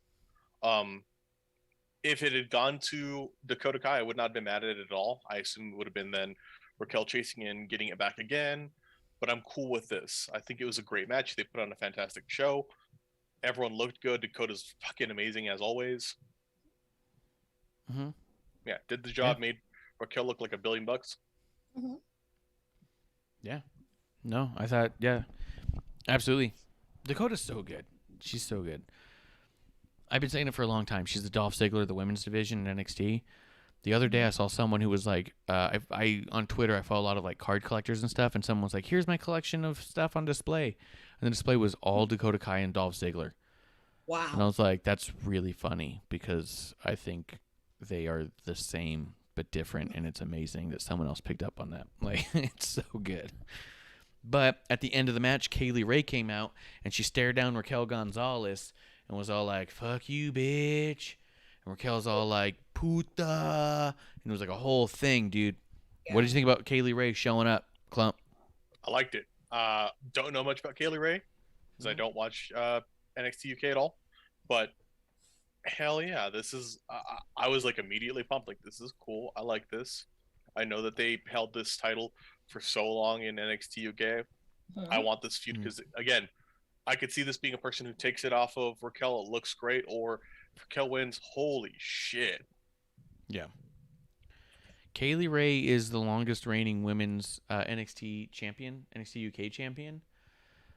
But one of those years was COVID when they didn't wrestle a single match. So it's kind of like, it's one of those ones I don't agree with. Talking about the dominance of it all. You know what I mean? But with that in mind, she's very good. My only problem with Kaylie Rae, really, well, for one, she's undersized a little bit, but she's toned crazy, so it's kind of like Sasha, where you go, oh yeah, she's kind of small, but then like you see her like move her arms and stuff, you go, well, she's also kind of built like a fighter, so it works. But my problem with her is that her finish is one of those finishes where the opponent has to wrap their legs backwards around you, and to me that's always looks silly. It always looks ridiculous, where it's all like, I'll get behind you and then you jump on my back and then I slam you, and it's like, why would I do that? You know what I mean? It's too much work for the other person, I think. I don't like finishes like that. But outside of that, I thought it was cool. Amanda, what do you think about Kaylie Rae showing up at NXT TakeOver? You know, it was a nice, pleasant surprise. And I'm really kind of looking forward to their match together, because you've got obviously two very domineering women, and it, again, I mean, it's for good, for the good of women, and that kind of empowerment. I love it. Yeah. Well, I think it's good. After that, this is one that was trending for quite some time. This is one a lot of people are saying match of the year, and we talked about match one as potential match of the year. This one I think is still in the conversation. We had NXT Championship match, Walter versus Ilya Dragunov. Holy Klump, fuck. I don't think you saw the first match they had, right? I didn't see really a lot. I didn't see it, but I saw the second one. I was like, shit, this is a thing. Yeah, right? So you didn't see their first match just in the NXT UK. Yeah. So I want to know what you thought of this match, because I feel like that first match they did in the empty arena had Triple H and HBK look at themselves and say, how do we get this on TV in front of people? Because NXT UK is not seen by very many. So, Klump, I want to know what you thought, because me and Amanda, we've talked about the first match. I want to know what you thought about this match. It was great. Not really seeing. I've looked at a little bit of Ilya on Progress and stuff. Dude's amazing. The match here, I thought was. This is how you build like a big versus small match. Yeah. This is how you make, a little guy look fantastic by having them have a genuine way that they can win. It doesn't necessarily have to be them, making a guy do a Hurricane Rana or, all these flippy things, but it can be taking them down, just beating on them. And it becomes a real David versus Goliath thing, and it was fucking brutal. I loved it. I would say this probably is match of the year for me. This was match of the year for you so far? Oh, yeah. Dude, I wish that more matches looked like this in general. And I think that the styles like this match are why I think we're seeing more UK people come over. Is I think they're trying to bring this style more to the forefront. Because I think this is the kind of shit this is easy to watch and have people go, wait, I thought it was play fighting. You know what I mean? This is the kind that turns people around. Yeah. Amanda, what do you think of this match? Holy fuck. Well, first of all, it felt like every time that there's just something about Walter's chops.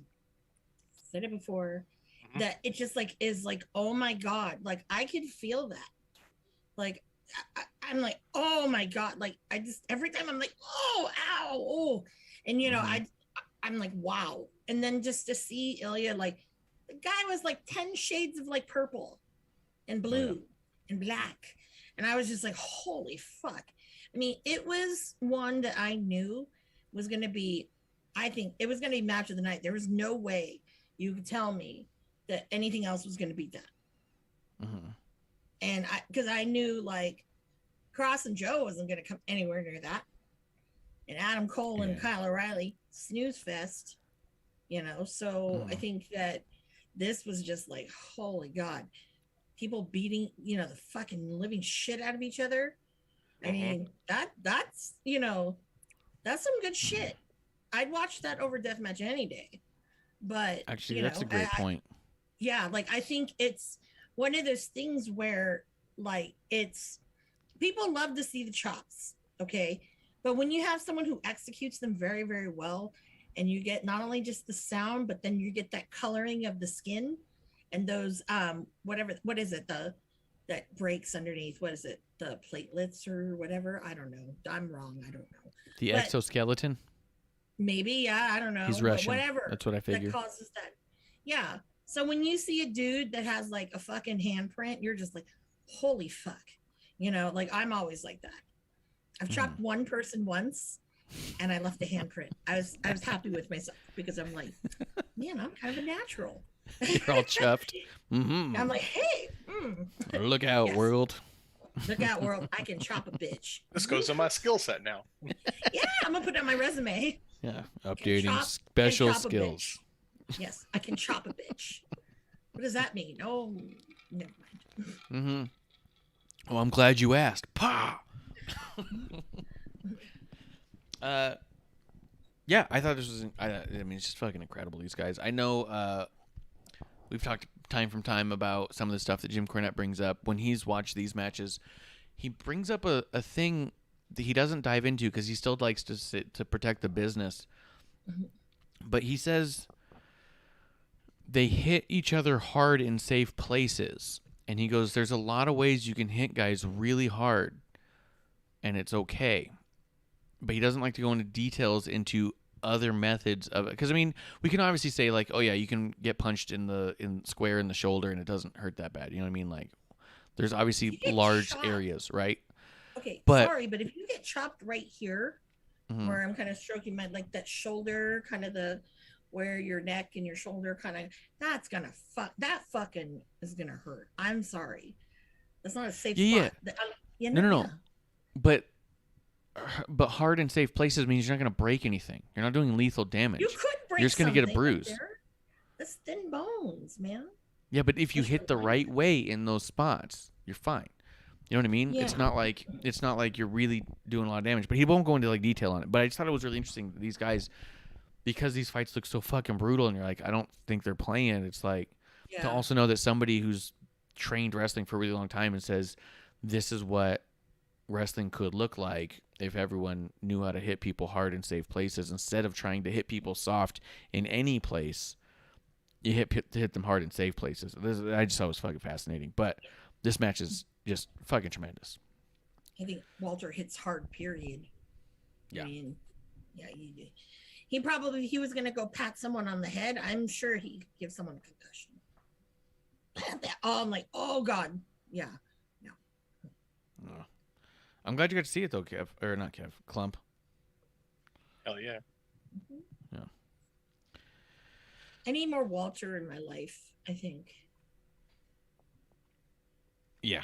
I want to see him on the main roster, but it's also like I He doesn't don't wanna want to travel. see him. Yeah, I don't want to see him get buried. I don't want to see the wrong thing happen to him on the roster, and it's just one of those weird things. Yeah, like I want to see him there, but I don't want to see him like being fed Like to Keith Lee? Drew McIntyre. Yeah. Mhm. No need Keith Lee 2.0. Guy like him ought to be Although- protected. What's up? I would love to see him and Bobby Lashley.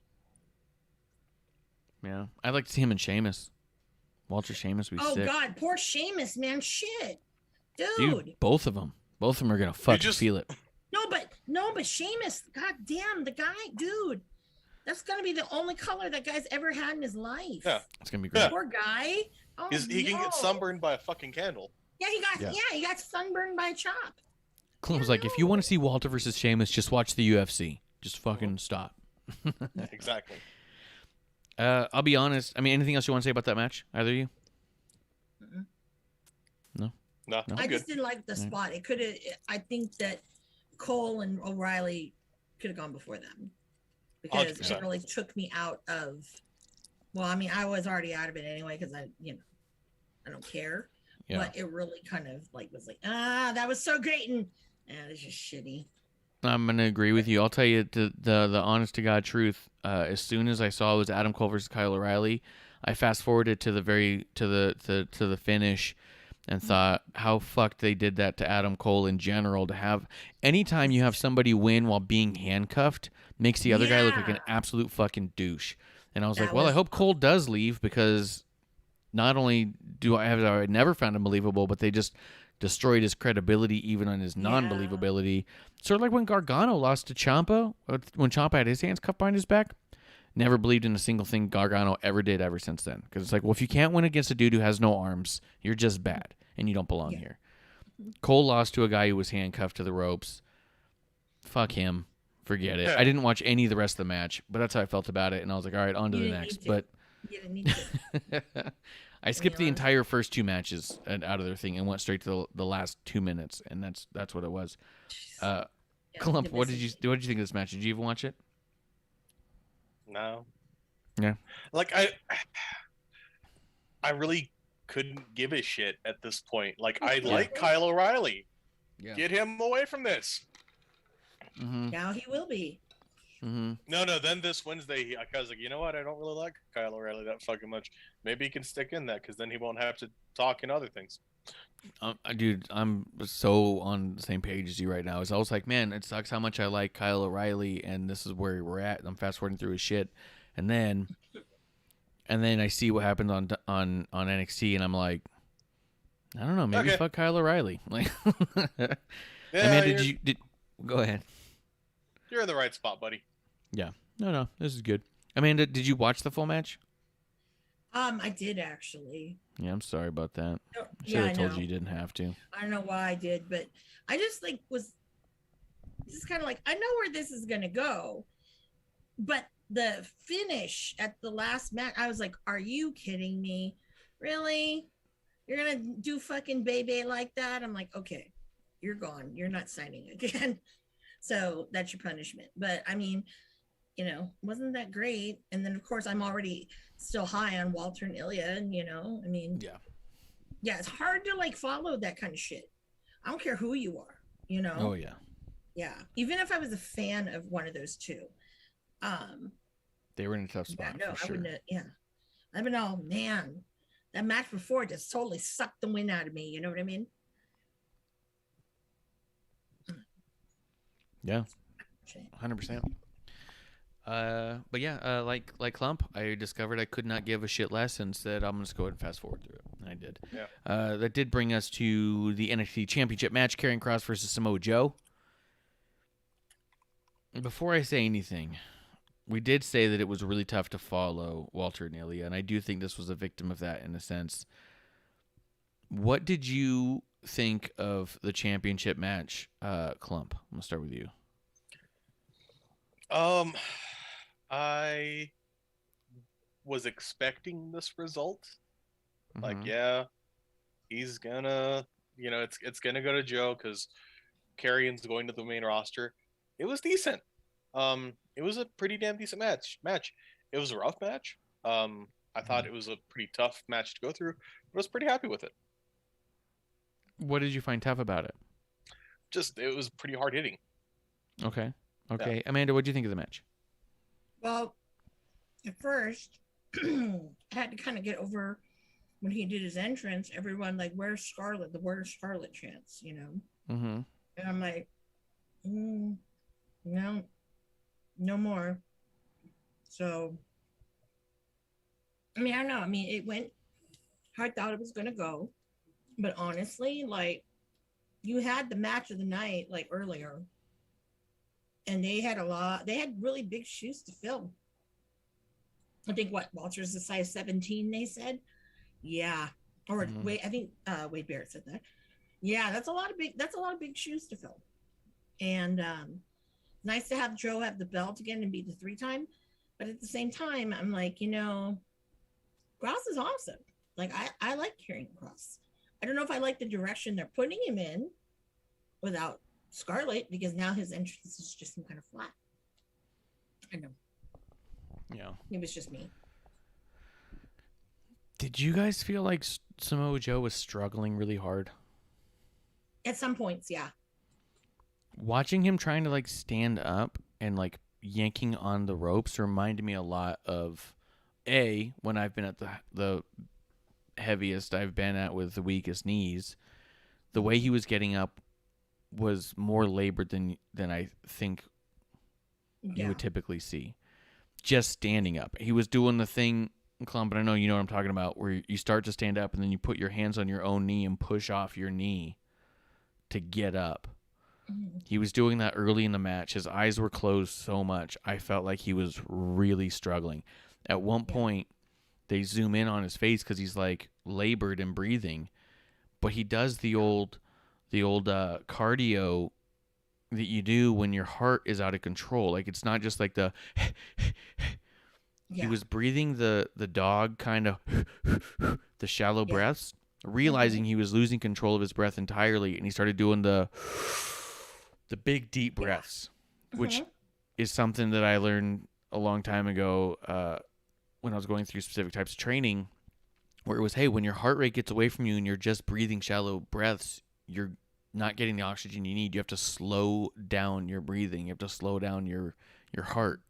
And that's how you do it, those big deep breaths. And I was seeing Joe do that. It was a little uncomfortable for after a bit. And I felt like this match did not click between the two of them. I feel like it was hard hitting, but it was slower than they intended. And I feel like Kross was getting frustrated.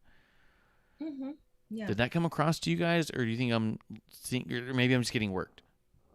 No, I think that came across, like, for me, it was almost like I felt bad for Joe, because it was like he just was so blown up in a quick amount of time that I just was like, wow, this is not good. It's uncomfortable because I've seen him in so many like great things, and then now there was this, and seeing him struggle, I kind of had a real problem with that. What do you think, Klump? Clump's not here. Klump walked away? Oh, sorry. Yeah, he's muted and gone. Okay. I mean, I thought Joe was gonna win it, and I'm glad he did, but yeah, I felt like it was kind of a struggle there. Yeah. And that was a little uncomfortable. Did you see the fan footage going around of the crowd chanting Matt Hardy at Cross afterwards? No, I did not. Why were they doing that? Because they were mocking him. They were shitting on him. They were singing "Na Na Na Na." They were chanting Matt Hardy. People were screaming things like "You messed up," and it's like they were hating on him. Like you said, people chanting "Where's Scarlett? We want Scarlett," and it's like, the fuck are you guys doing? I hate that crowd. CWC. Their crowd is weird. It's like AEW's crowd. They're kind of weird. You know what I mean? Yeah. Like, it doesn't make sense sometimes. Yeah. Oh, real quick in the chat, Grim Reaper says Walter's chops are not surface skin like Flair's. He's caving their chest in. It's a thump noise. Yeah. And Bishop says Walter versus Sheamus. Yes, please. But yeah, I don't know, man. I don't know. This was a tough one to watch. I really didn't like the way that the crowd treated Karrion Kross at the end of it. It was all shitty, man. It just made me not like the crowd. It made me feel bad for Joe that maybe he came back too soon. It made me less excited for whatever he's got next. I don't know. It was tough. It was a bummer to me. Because I can't see him going toe to toe with Pete Dunne. I mean, if he was blown out now, imagine. You know? Yeah, it was tough. I don't know.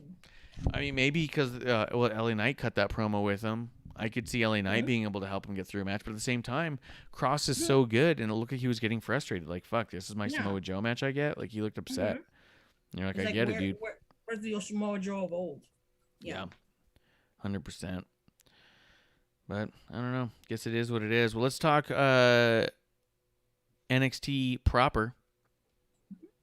Opened up with Cameron Grimes and Ted DiBiase. Ted DiBiase? Fucking good. I loved them together. I love their chemistry. What did you think of it? Fantastic. Yeah. Oh, Klump, now that you're back, real quick, did you notice any of the laboredness to Samoa Joe or no? Yeah, he did seem a little out of step. Yeah. Which I hope it's something he's working on. I hope he's not hurt, but I hope it's maybe just out of step, not like this is him now. He's a little bit older, you know. I got you. Yeah. Yeah. Because if that's the case, honestly, the dude is absolutely fantastic on commentary. Keep him there. Yeah. Yeah. Kind of bothered me, but yeah. But yeah, so this segment here, Cameron Grimes, $1 Million Man. Thought it was dope. Let's see. We don't need to go through this whole thing. I did really like Ridge Holland versus Timothy Thatcher, though. I was like, fucking hell. And them putting over Ridge Holland. I think I see big things for him in the future. He's awesome. Just awesome. Yeah. Did you get to see this match in Hulu version? Klump? Yes. What'd you think of Ridge Holland and Timothy Thatcher? Fucking liked it. I mean, anytime I see Thatcher, I'm happy. Thatcher's good, scary, and crazy. Thatcher's so good, and Ridge Holland is so good. The more I'm seeing guys from the UK, the more I'm thinking, like, I just got to watch UK stuff, I think. Yeah. That's UK the best wrestling going on, I think. UK wrestling is amazing. I need to get back into it. Yeah. Let's see. Casey Catanzaro, Caden Carter defeated Gigi and Jason. I actually liked this match. I thought it was actually pretty good. I was surprised how much I liked it. It was kind of weird. Yeah. It was kind of weird. You know, to me, at the end. You know? What part was weird? Well, I don't know. I mean, are they, are they trying to go, are they gonna, I don't know, are they trying to, like, are they starting to go a little heelish because they're not getting, opportunities? I don't know. That was kind of weird to me because I'm like, I don't, like, Casey, I just don't see that in her, Yeah. Yeah. I like Vic Joseph's call when he said the TikTok tag team Yeah. triumphs tonight or something. It was like he used as many T's as he could. And it was really awesome. Didn't get to see it on Hulu, but I'm not super mad at that. Yeah, I don't mind. They're number one contenders now, I guess, or something like that. And Casey and Caden have been a solid tag team for a bit. I don't know. But it was what it was. I mean, this to me feels like NXT. You have a couple young tag teams working it out and getting there, and the match looks good, so it's good.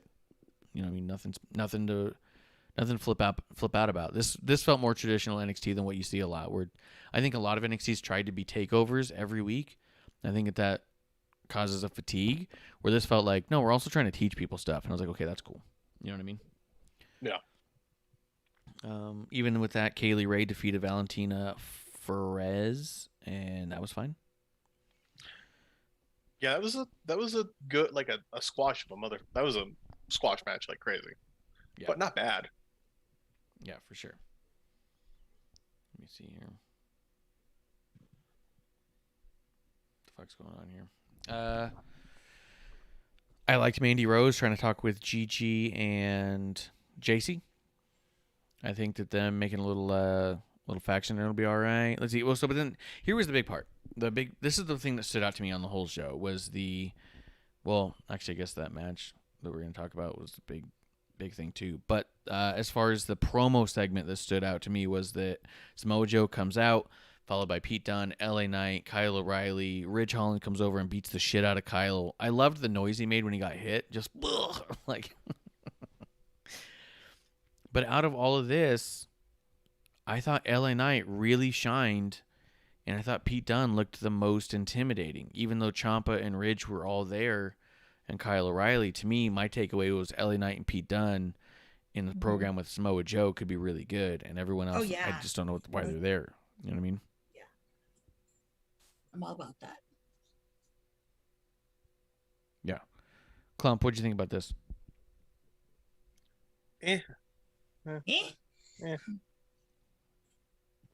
Okay with it. It wasn't too bad. Yeah, I didn't like Kyle O'Reilly in it. I was like, I hope someone beats the shit out of him. That was what made it like, I'm cool with this. I see. I feel like we see a lot of everyone wants the damn belt moments. Yeah. You know, just to leave you guessing like who's gonna go for it. Yeah. But also, Kyle just sucked the life out of it. Like his promo was dumb as fuck. Yeah, like 100%. Just like so it felt like some AEW shit. Like it just felt so dumb. It was super forced. Yeah. La Knight. Yeah. Like if he stayed with that once, like if he did that just once and went into some other things, I actually would have liked it. But like kept going into it, like somebody told you this is a huge thing to do. Keep going with it. Yeah. You think you have the best jokes. Mike is in the chat. He does say, did anyone see the Nick Khan and Riddle interviews with Ariel Helwani? Pretty cool stuff. I saw little bits here and there. I haven't sat down and watched the whole thing. I saw he was saying that he's the one that if people are going to blame for the releases, to let it be him. But that just also makes sense. Like, there's no reason for him not to take the heat on that. It's easy. He's not an on-screen character. He's just a corporate guy in the back. Like, I even saw someone else respond to it and say, like, oh, this is the problem with NXT is Nick Khan doesn't know how to run a company. He just knows how to make a bunch of money. And I was like, I don't know if you heard your own words. Like, That's so dumb. Yeah. Well, yeah, we'll see how it goes. And Grim Reaper does say, can't wait for Pete Dunne's group to be in William Regal War Games. Yeah, I mean, I'm down for all that. But yeah, I mean, I walked away from this saying I really want to see LA Knight and Joe, and LA Knight and Pete Dunne and Joe. Like, I want to see all that. But I walked away just happy that Ridge Holland beat the shit out of Kyle O'Reilly and wanted to see him do more of that. I think O'Reilly's turning heel in my book. I just want to see him get his ass kicked at this point. I'm cool with that. Here's the big one, though. Klump, they had this on Breakout. Carmelo Hayes against Odyssey Jones for the Breakout tournament. Yes, that was good. Mm-hmm. That was a fantastic match. I like I get the excitement behind Carmelo, but Odyssey, I fucking love Yeah. Odyssey. Yeah. Like, I'm sorry, you put all your money on the wrong horse here. Yeah, that's what I felt too. Yeah, as much I as don't know.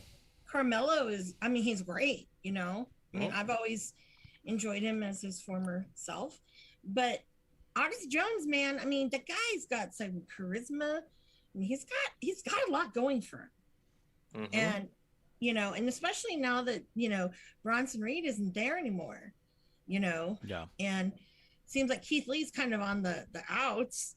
Here's another guy that has that kind of mystique about it, and Yeah. I think, definitely wrong guy won, because I don't Carmelo know. Hayes is going to be. I feel like there was no No, I wrong think- answer here.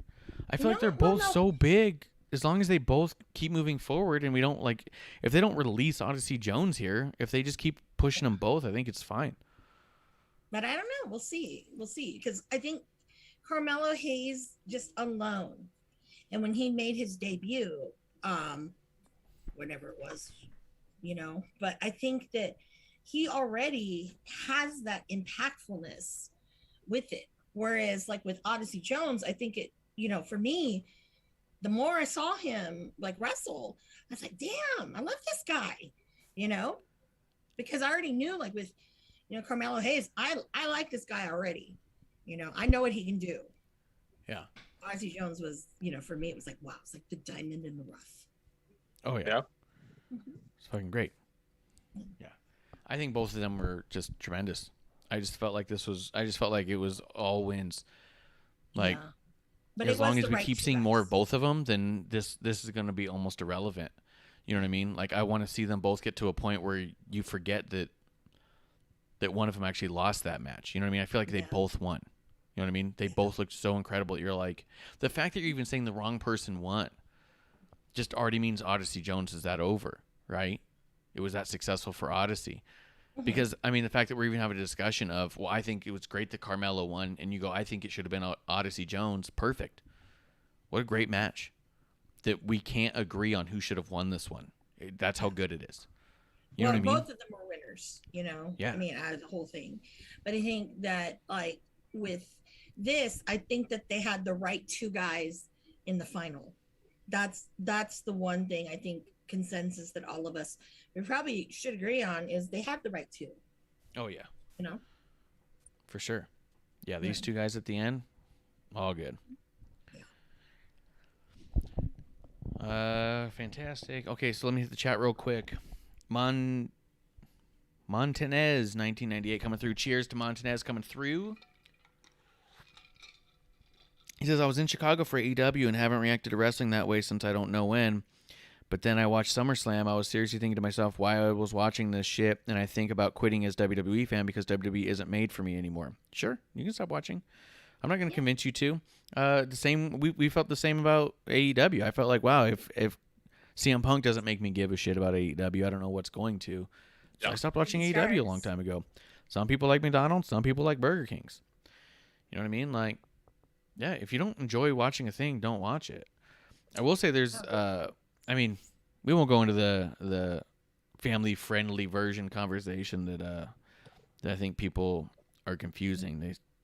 They think because something's acceptable for kids, that means it's targeted at kids just because it's acceptable for everyone, versus being targeted at adolescents, which then alienate children and adults both, because teenagers are not the same audience as adults.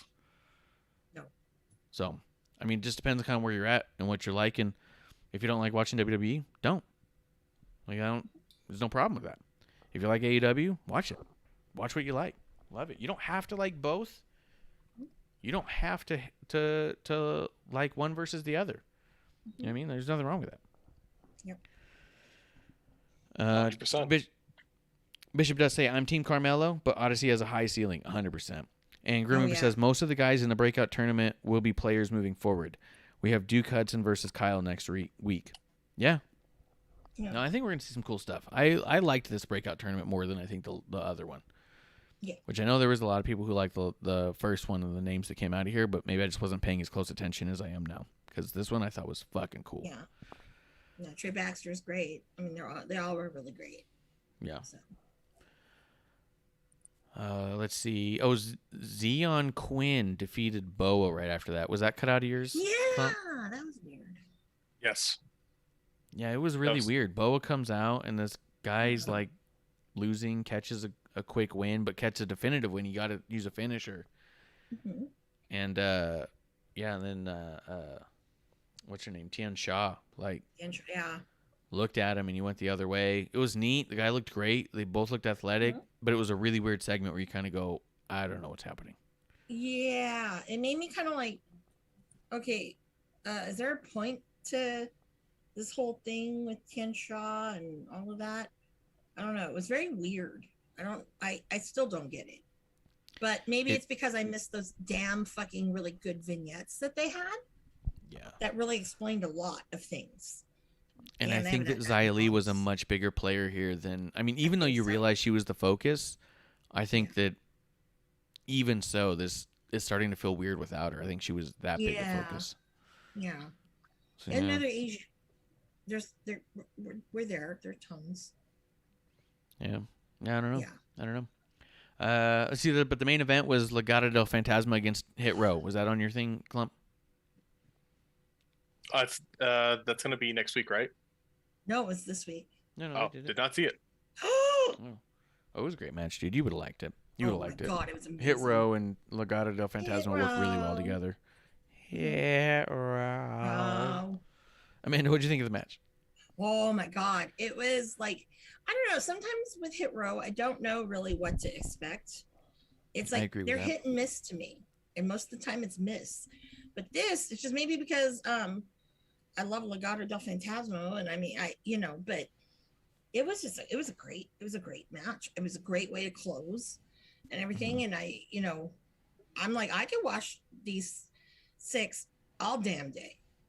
Yeah. I could see it again. And I mean, it was just that, like, it was that great, I think. And it really kind of it made the weirdness that we saw right before with Boa, like, oh, okay, well, yeah, you needed something stupid before you got into meat and potatoes, so. Yeah, 100%. And then at the end of it, B-Fab was getting involved, and Elektra Lopez comes out with some sort of a pipe stick thing and beats the shit out of B-Fab. So now Legado del Fantasma has a female.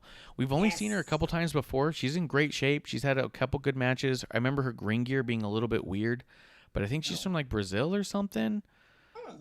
She's definitely Latin American. Again, they're trying to do the Taya Conti thing because they obviously fucked up with her. Look how she's I don't think they did, but I hear you. Yeah. Matter of fact, everything I've seen her do in AEW makes me think that WWE had it right all along. I think she's been so bad over there. I don't like anything she's done over there. Better. She's been getting a lot better. But then again, she's wrestling crappy people, so I don't know. Maybe we need. She's had really short matches. I saw someone timed out the amount of time she's had on TV since going to AEW, and it's like less than 7 minutes in the last like 6 months, including her YouTube shows. That her matches are so short that she's not getting anything. But she does spend more time dancing with Aubrey than she does wrestling, and I don't like that. So interesting. Aubrey needs to go away. She needs to go away. She needs to go away so bad. But I do think it's really cool that they're adding a female to the Legado del Fantasma to kind of continue this story a little bit more. I don't know how much longer I want these two teams to be feuding, but I do like that they're adding that element because they can branch out from there and go some pretty good directions. I hope her gear, because they have phenomenal gear. They have such good style in general. That, if you're not up on top with that, matching that, then you know what? You need to go away. But what I think would have been really cool had they not done this Frankie Monet bullshit, Where Loca with those guys would have been fucking fire. But she could have been good there. Yeah, but I don't write this shit, so. That's a good call. Good call. Well, Klump, was there anything you thought we missed about this week in wrestling you want to make sure you threw out? Robert Stone is like now officially the fuckboy of wrestling because yes, that was so much worse. It's just what the fuck? Like I hate. That's it. I'm good. Yeah, I hate everything he's been doing. Amanda, is there anything you think we're missing? No, but I just did want to put out there into the ether that I cannot wait to see Carl Fredericks versus Ocean Spray, because fucking Carl's gonna fuck that little whiny Brit up. That'd be dope. New Japan. I think it's one they're doing in the States. So. And it does I'm not look paying like money again to see. we do have a Minoru Suzuki, right? Is that who's coming through? Yes. He's coming gonna be through coming a through. lot of places. Yeah. A lot of places. LA, San Francisco, New York, I think maybe Chicago, I don't know. But hell. We're looking to check out his LA GCW trip. We're looking at locking That's that in down. So if September, you guys right? are out there, let us know. Yeah. I think if you go, I'll probably try to go to that. I'll keep you informed. Because Grim Reaper also- does say LA Knight versus Gargano should be good next week. Are they actually doing that? No. Oh Are my you God. are you high? Are you high? Gargano doesn't know how to Seriously? have a good match, and he's not going to listen to LA Knight. No. Oh my God. No. Oh, He's like, God. let me tell you something. Yeah. Don't do this Talk like to me. choreography. Yeah. Yep, talk to me. Yeah. But I think that's it, guys. I think we got it, and then we'll be back Wednesday for another episode 1. If you guys are down for that, to have a couple of drinks with us. But this was a big one. This was a big week between Takeover, Rampage, Dynamite, the big CM Punk reveal, the big Ilya Walter match to get everyone talking, the big NXT Championship title switch. There's a lot happening right now, even in this side of the wrestling, because we on Wednesdays talk about Raw, SmackDown, and the main roster of WWE. But I was really excited about this one just because so much was going on, and I want to know what you guys were thinking about it, because I know how I feel, but I come drinking with you guys, my buddies, my drinking buddies, because I want to know what everyone else feels, because sometimes I'm missing the mark, even though I am a big mark. I'll tell you, No there's a doubt about couple of people that I think with AEW, you're giving me the same old bullshit every week. There's a lot of people that I'd really like to see that we really haven't seen in a long time. Yep. Like, I would really love to see, like more of the Dark Order, like John Silver and Alex Reynolds, because they're such a good tag team together. Johnny Hungy, I like that shit.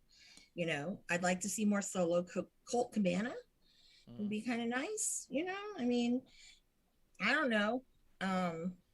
More Hobbs instead of in this match where it's like less than 30 seconds. I don't know.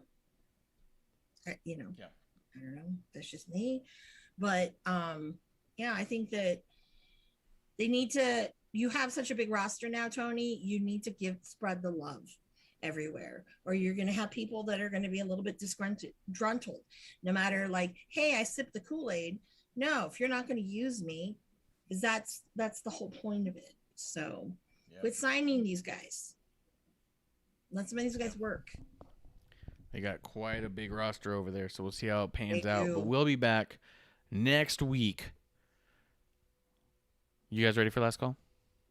Let's do it. Yeah. Awesome. One more drink. Guys, It's okay. I am at Ref Marsh. With me on Thursday Night Chasers, we got at Crybaby Klump. We got at Miss Amanda Jane with a Y. I am at Ref Marsh. We are at WOTR, the show. And we want to thank all of our drinking buddies having a drink with us.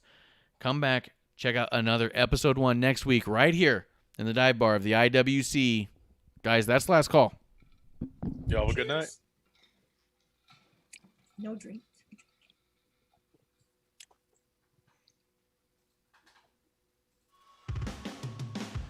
Hey, producer lady here. Thanks for tuning in. Continue to support us or buy us a drink by following and putting the I in subscribe on Twitch. Or subscribe and review our podcast on Apple Podcasts or wherever you listen to us. Cheers! I would never have a drink with wrestling on the rocks.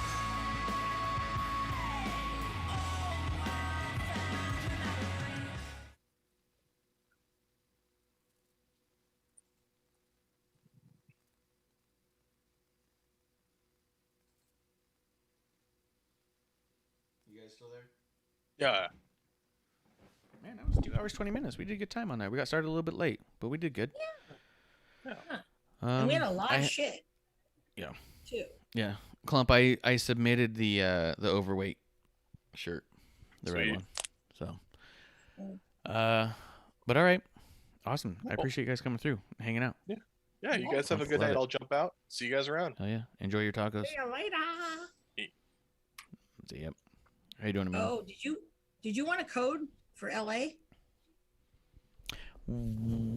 I don't know yet. Okay. Let me know. I don't know yet. It might be worth looking at. Or I mean, because you don't get docked if we don't use it, right? No. Just No. make one up, because we'll make a decision in the next 30 days anyways. Because we have to, because it's like in 2 weeks. Isn't it like in a couple weeks from now? That's what I mean. So Yeah. go ahead. If you go ahead and make one, then we'll look at see what our options are, and we'll make that decision soon enough. And Yeah. I was hoping that AEW was going to be like near Dallas when I'm in Dallas the beginning of October, but I don't think so. Yeah. No, I don't know. I want to go, but then again, I don't want to see fucking Matt Hardy and stupid Private Party and the same bullshit we get every week. Yeah. I'm like, can you see other people wrestle? Like, hi, can I see Ricky actually defend this belt? But if he's really injured, then I don't know. I don't want to see that then. Yeah. I think he's legit really injured. But, I don't know. Yeah. At this point, with what AEW is putting out, I honest to God wouldn't go unless I was going with a number of friends who do like it. You know what I mean? Because I'm going to be walking around so much of it. Yeah. Did you see Marty has some new promotional photos that he got shot that he put on Instagram this last weekend? I think I did see Black that. and white ones with him and Winston. There were black and white ones of just him by himself. He's I don't coming think I saw the back. instant one. He's got to be, right? It was yesterday on his stories. I was like, "Oh, when are you coming back?" I missed that. If there's anybody right now that I would give the loudest motherfucking pop to, and if people thought that CM Punk got a loud pop, me by myself, Pop and Marty would, almost the same. Yeah. Because I really miss having, him around, and not just because whatever, but his style was so great. And I mean, it's, it was so complimentary to everything that, and I would have loved to seen him in Punk. I'm not gonna lie, I would have loved that, but that's okay. That's okay. Oh yeah. And I need a rematch of my the dream match I had, because Do you think he's going back to Japan? Because he posted a picture of himself with the IWGP title. I wondered that. But remember, he didn't, he was going to do the New Japan LA thing, and they said no. Because someone or some people were like, no. So, I don't know. But I miss him, though. He needs to come back soon. He's missed out there. A lot of people do miss him. A lot of people, the consensus of things is, the guy's not one of these serial people, and why does TJP always get a pass? Yeah. I said, I don't know. Yeah, I agree with that. Yeah, I can't tell you. But what I can tell you is that I just couldn't believe the reaction to everybody and buying his shirts, Punk shirts on Pro Wrestling Tees. So they now have to have a queue when you buy shirts. Yeah, I'm like, what the fuck? Yeah, I just thought that was interesting. Yeah, and I didn't even think the shirt design was that cool. Like, to be honest, it was like every other shirt. Like, it's like, didn't it look like the one he wore when he came back? Yeah. With that time. Yeah, no. And then the whole I was there. Well, people were like, oh, I want that. I'm like, you weren't there. If you were there, yes. If not, the shirts should say I wasn't there, but I bought this shirt. Yeah, 100%. I don't like an I was there shirt unless I was there. But I've gotten to the point where if I am there, I really want the I was there shirt. Like, I got a SummerSlam I was there shirt, and I got the Man is Back in Vegas shirt from when Becky was there. But I don't understand anybody who's buying the Man is Back in Vegas if you weren't in Vegas when it happened. Like, weird. I mean, I guess I could sort of see it if you live in Vegas, because then you're just like, oh yeah, it's cool. Is this where she came back? But yeah, because I also regret when I was at Rumble not locking in an I was there shirt, because I was like, yeah, do I really need it? And then ever since then I was like, fuck, I need you wanted a fucking Royal Rumble shirt. That's why I bought the Jericho Cruise shirt that I did. So I was like, yeah, I should buy one, because no one had merch I wanted. Like they didn't have, like, I was expecting like Marty or someone to have like an exclusive shirt, but he didn't. So yeah, I was like, that's okay. Yeah, no, actually nobody did, honestly, which was weird. But I mean, I'm a sucker for that shit. I mean, Marty did bring back for me the when he was doing C2E2 with the Elite, and they had those special shirts that they had that was only at C2E2. Yeah, he brought me one. Oh, nice. I was like, how much do I owe you? He's like, nothing. Here you go. I'm like, oh, thanks.